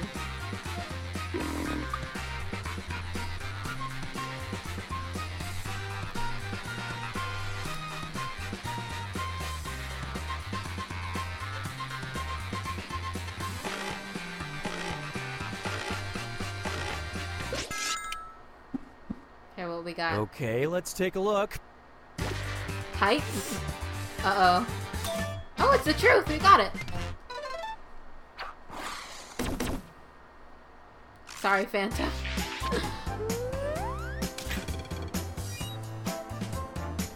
Oh, I'm still at the bottom. Wow. Is this the big one Time now? for the final round. Everyone's gonna write one truth and one lie about themselves. Okay, now you gotta Doesn't trick matter people. what it is. Dig deep because you get points for any player you fool with your lie, and for spotting other players' truths. Get to it.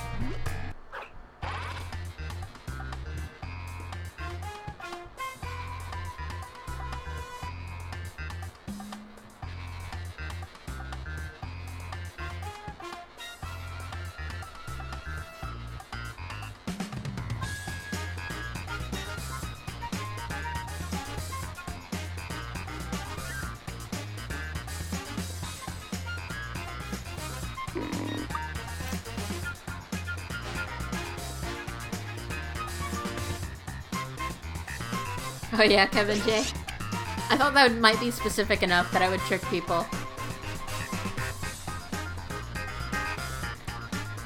Gengar from Pokemon.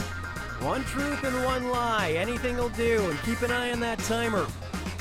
I almost put Swiper the Fox from Dora the Explorer because I was actually afraid of him and I thought that would make sense. That show came on, I think I was 5 when it first came on or so. And I was actually afraid of Swiper the Fox when I was little. Okay, which statement about this player is true? Let's see. I was a missing person once, or I was suspended from school for 4 days.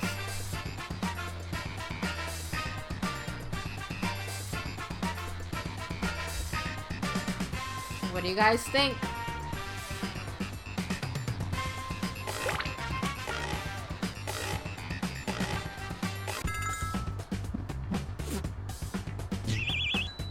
Oh. Kevin J, you didn't answer? Spot the truth. Phantom got it right. Oh, okay. Kevin J. Wasn't born in the USA or left-handed. What did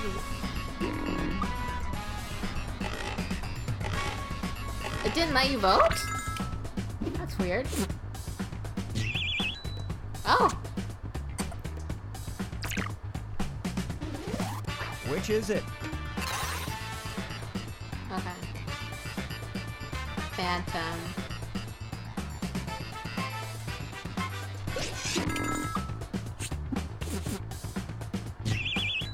Okay.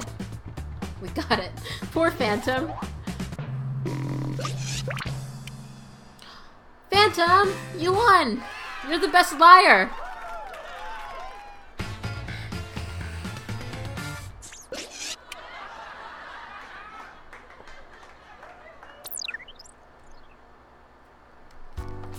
Good job, Phantom. Do you guys want to do one more round of that, and then we'll end the stream? Oh man, I didn't fool anybody ever. I was the most gullible, too.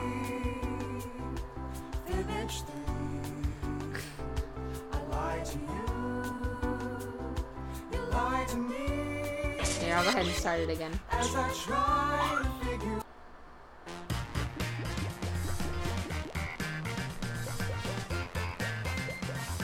I was the most gullible. Welcome to Enough About You. I'm Cookie bad about that. Masterson, and that's enough about me.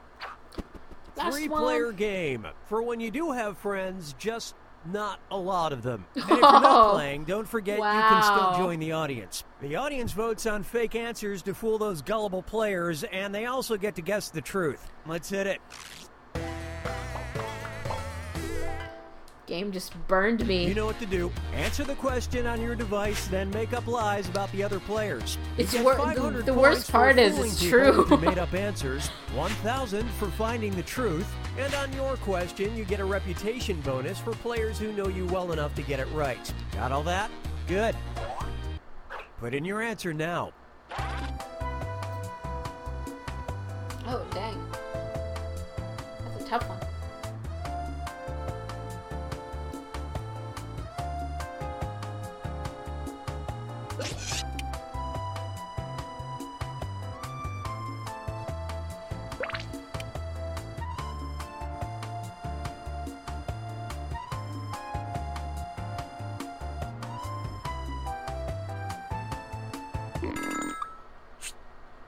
First up, the longest line this player has stood in was for blank. All right, type in your lies.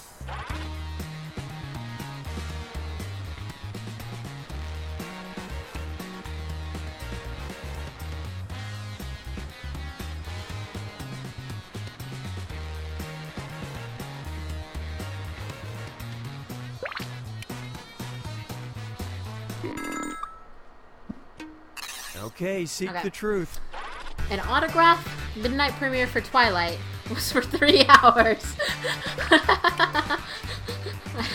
Well, somebody might not have understood it the same way And other what people did did. people pick? Uh-oh. Oh, it's the truth! Kevin J, I think it meant what was the thing you were waiting for, not how long it was. Maybe, I don't know.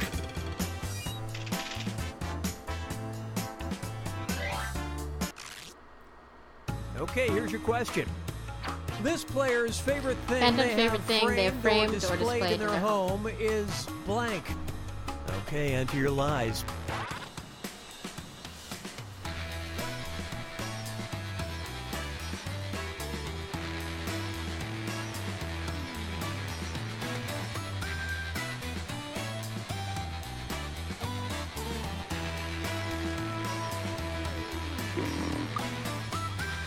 Hey, I'm serious about that timer. Finish quick.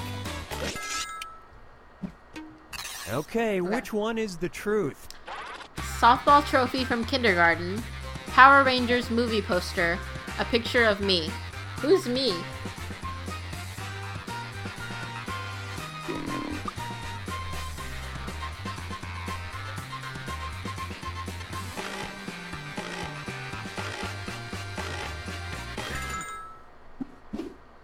Let's see what everybody selected.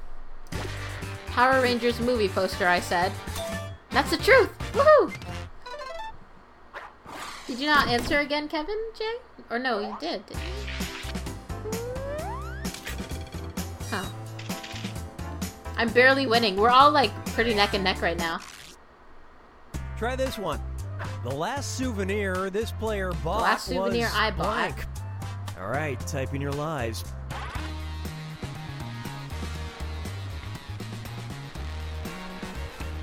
Oh, I was sitting here like, why don't I get to type something? Now I'm like, oh wait. sit this turn out.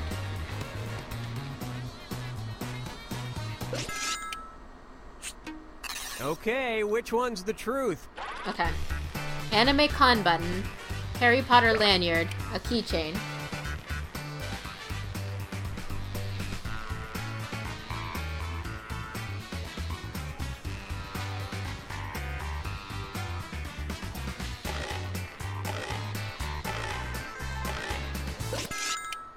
Let's see what you got. Let's see how things shook out. Anime con button, Kevin J. It's Phantom's Lie. Harry Potter lanyard from Phantom. That's correct. I went to London and I went to platform 9 3/4, so I got a Slytherin lanyard. And I put my bus pass in it, so I can always be going to Hogwarts. I think this is the last one now. This is the final round. One true thing, one not so true thing. Make those lies convincing because you get points for every one you fool and for guessing other players' truths. Get on with it.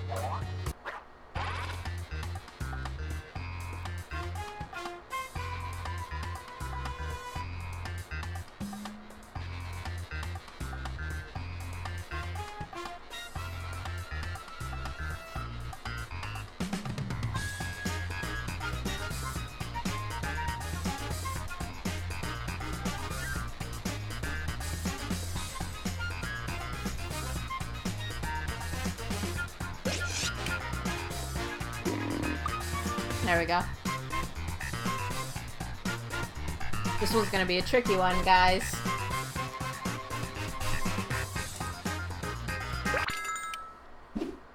Okay, spot the truth about Oh, this which player. one is about me is true?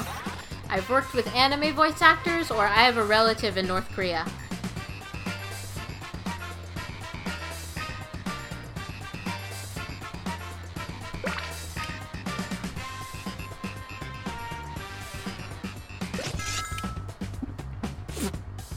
Oh, 50-50.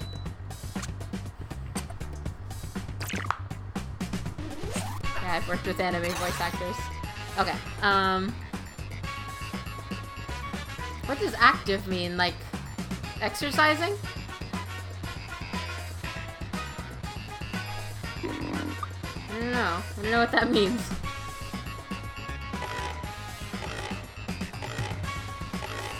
Yeah, I've done, I guess I've more worked for anime voice actors. I've made art cards that people that they sign for people at conventions. 8 dogs, 3 computers. One of these is true about me. Really? Okay. Oh, really? I guess I probably have mentioned it. I won! I'm the biggest liar this time. Phantom, you were second this time, though.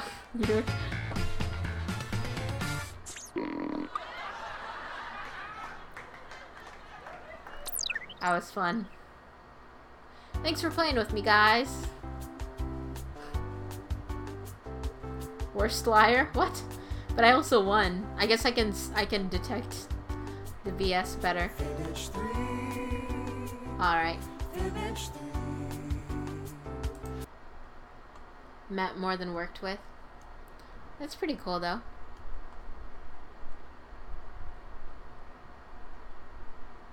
Huh, this chat thing on the side doesn't work too well. Alrighty, I think I'm gonna end the stream for tonight now. Thanks for playing with me, guys, and Phantom for sticking around from animation to playing Steins Gate to this.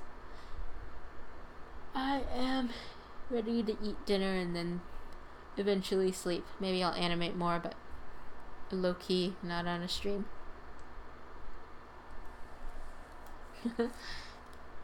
I do like being called Tender's Coon from my Persona 4 playthrough.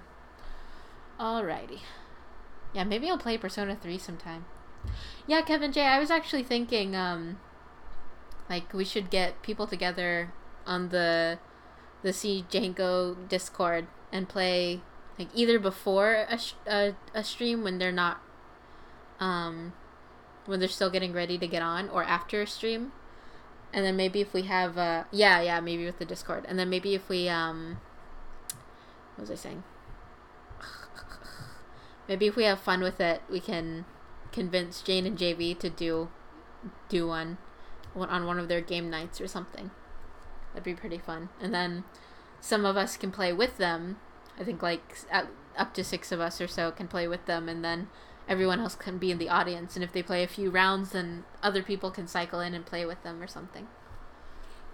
And that would be cool. Yeah. So I'm going to go ahead and end the stream, guys. Thank you so much for coming by. Have a good night.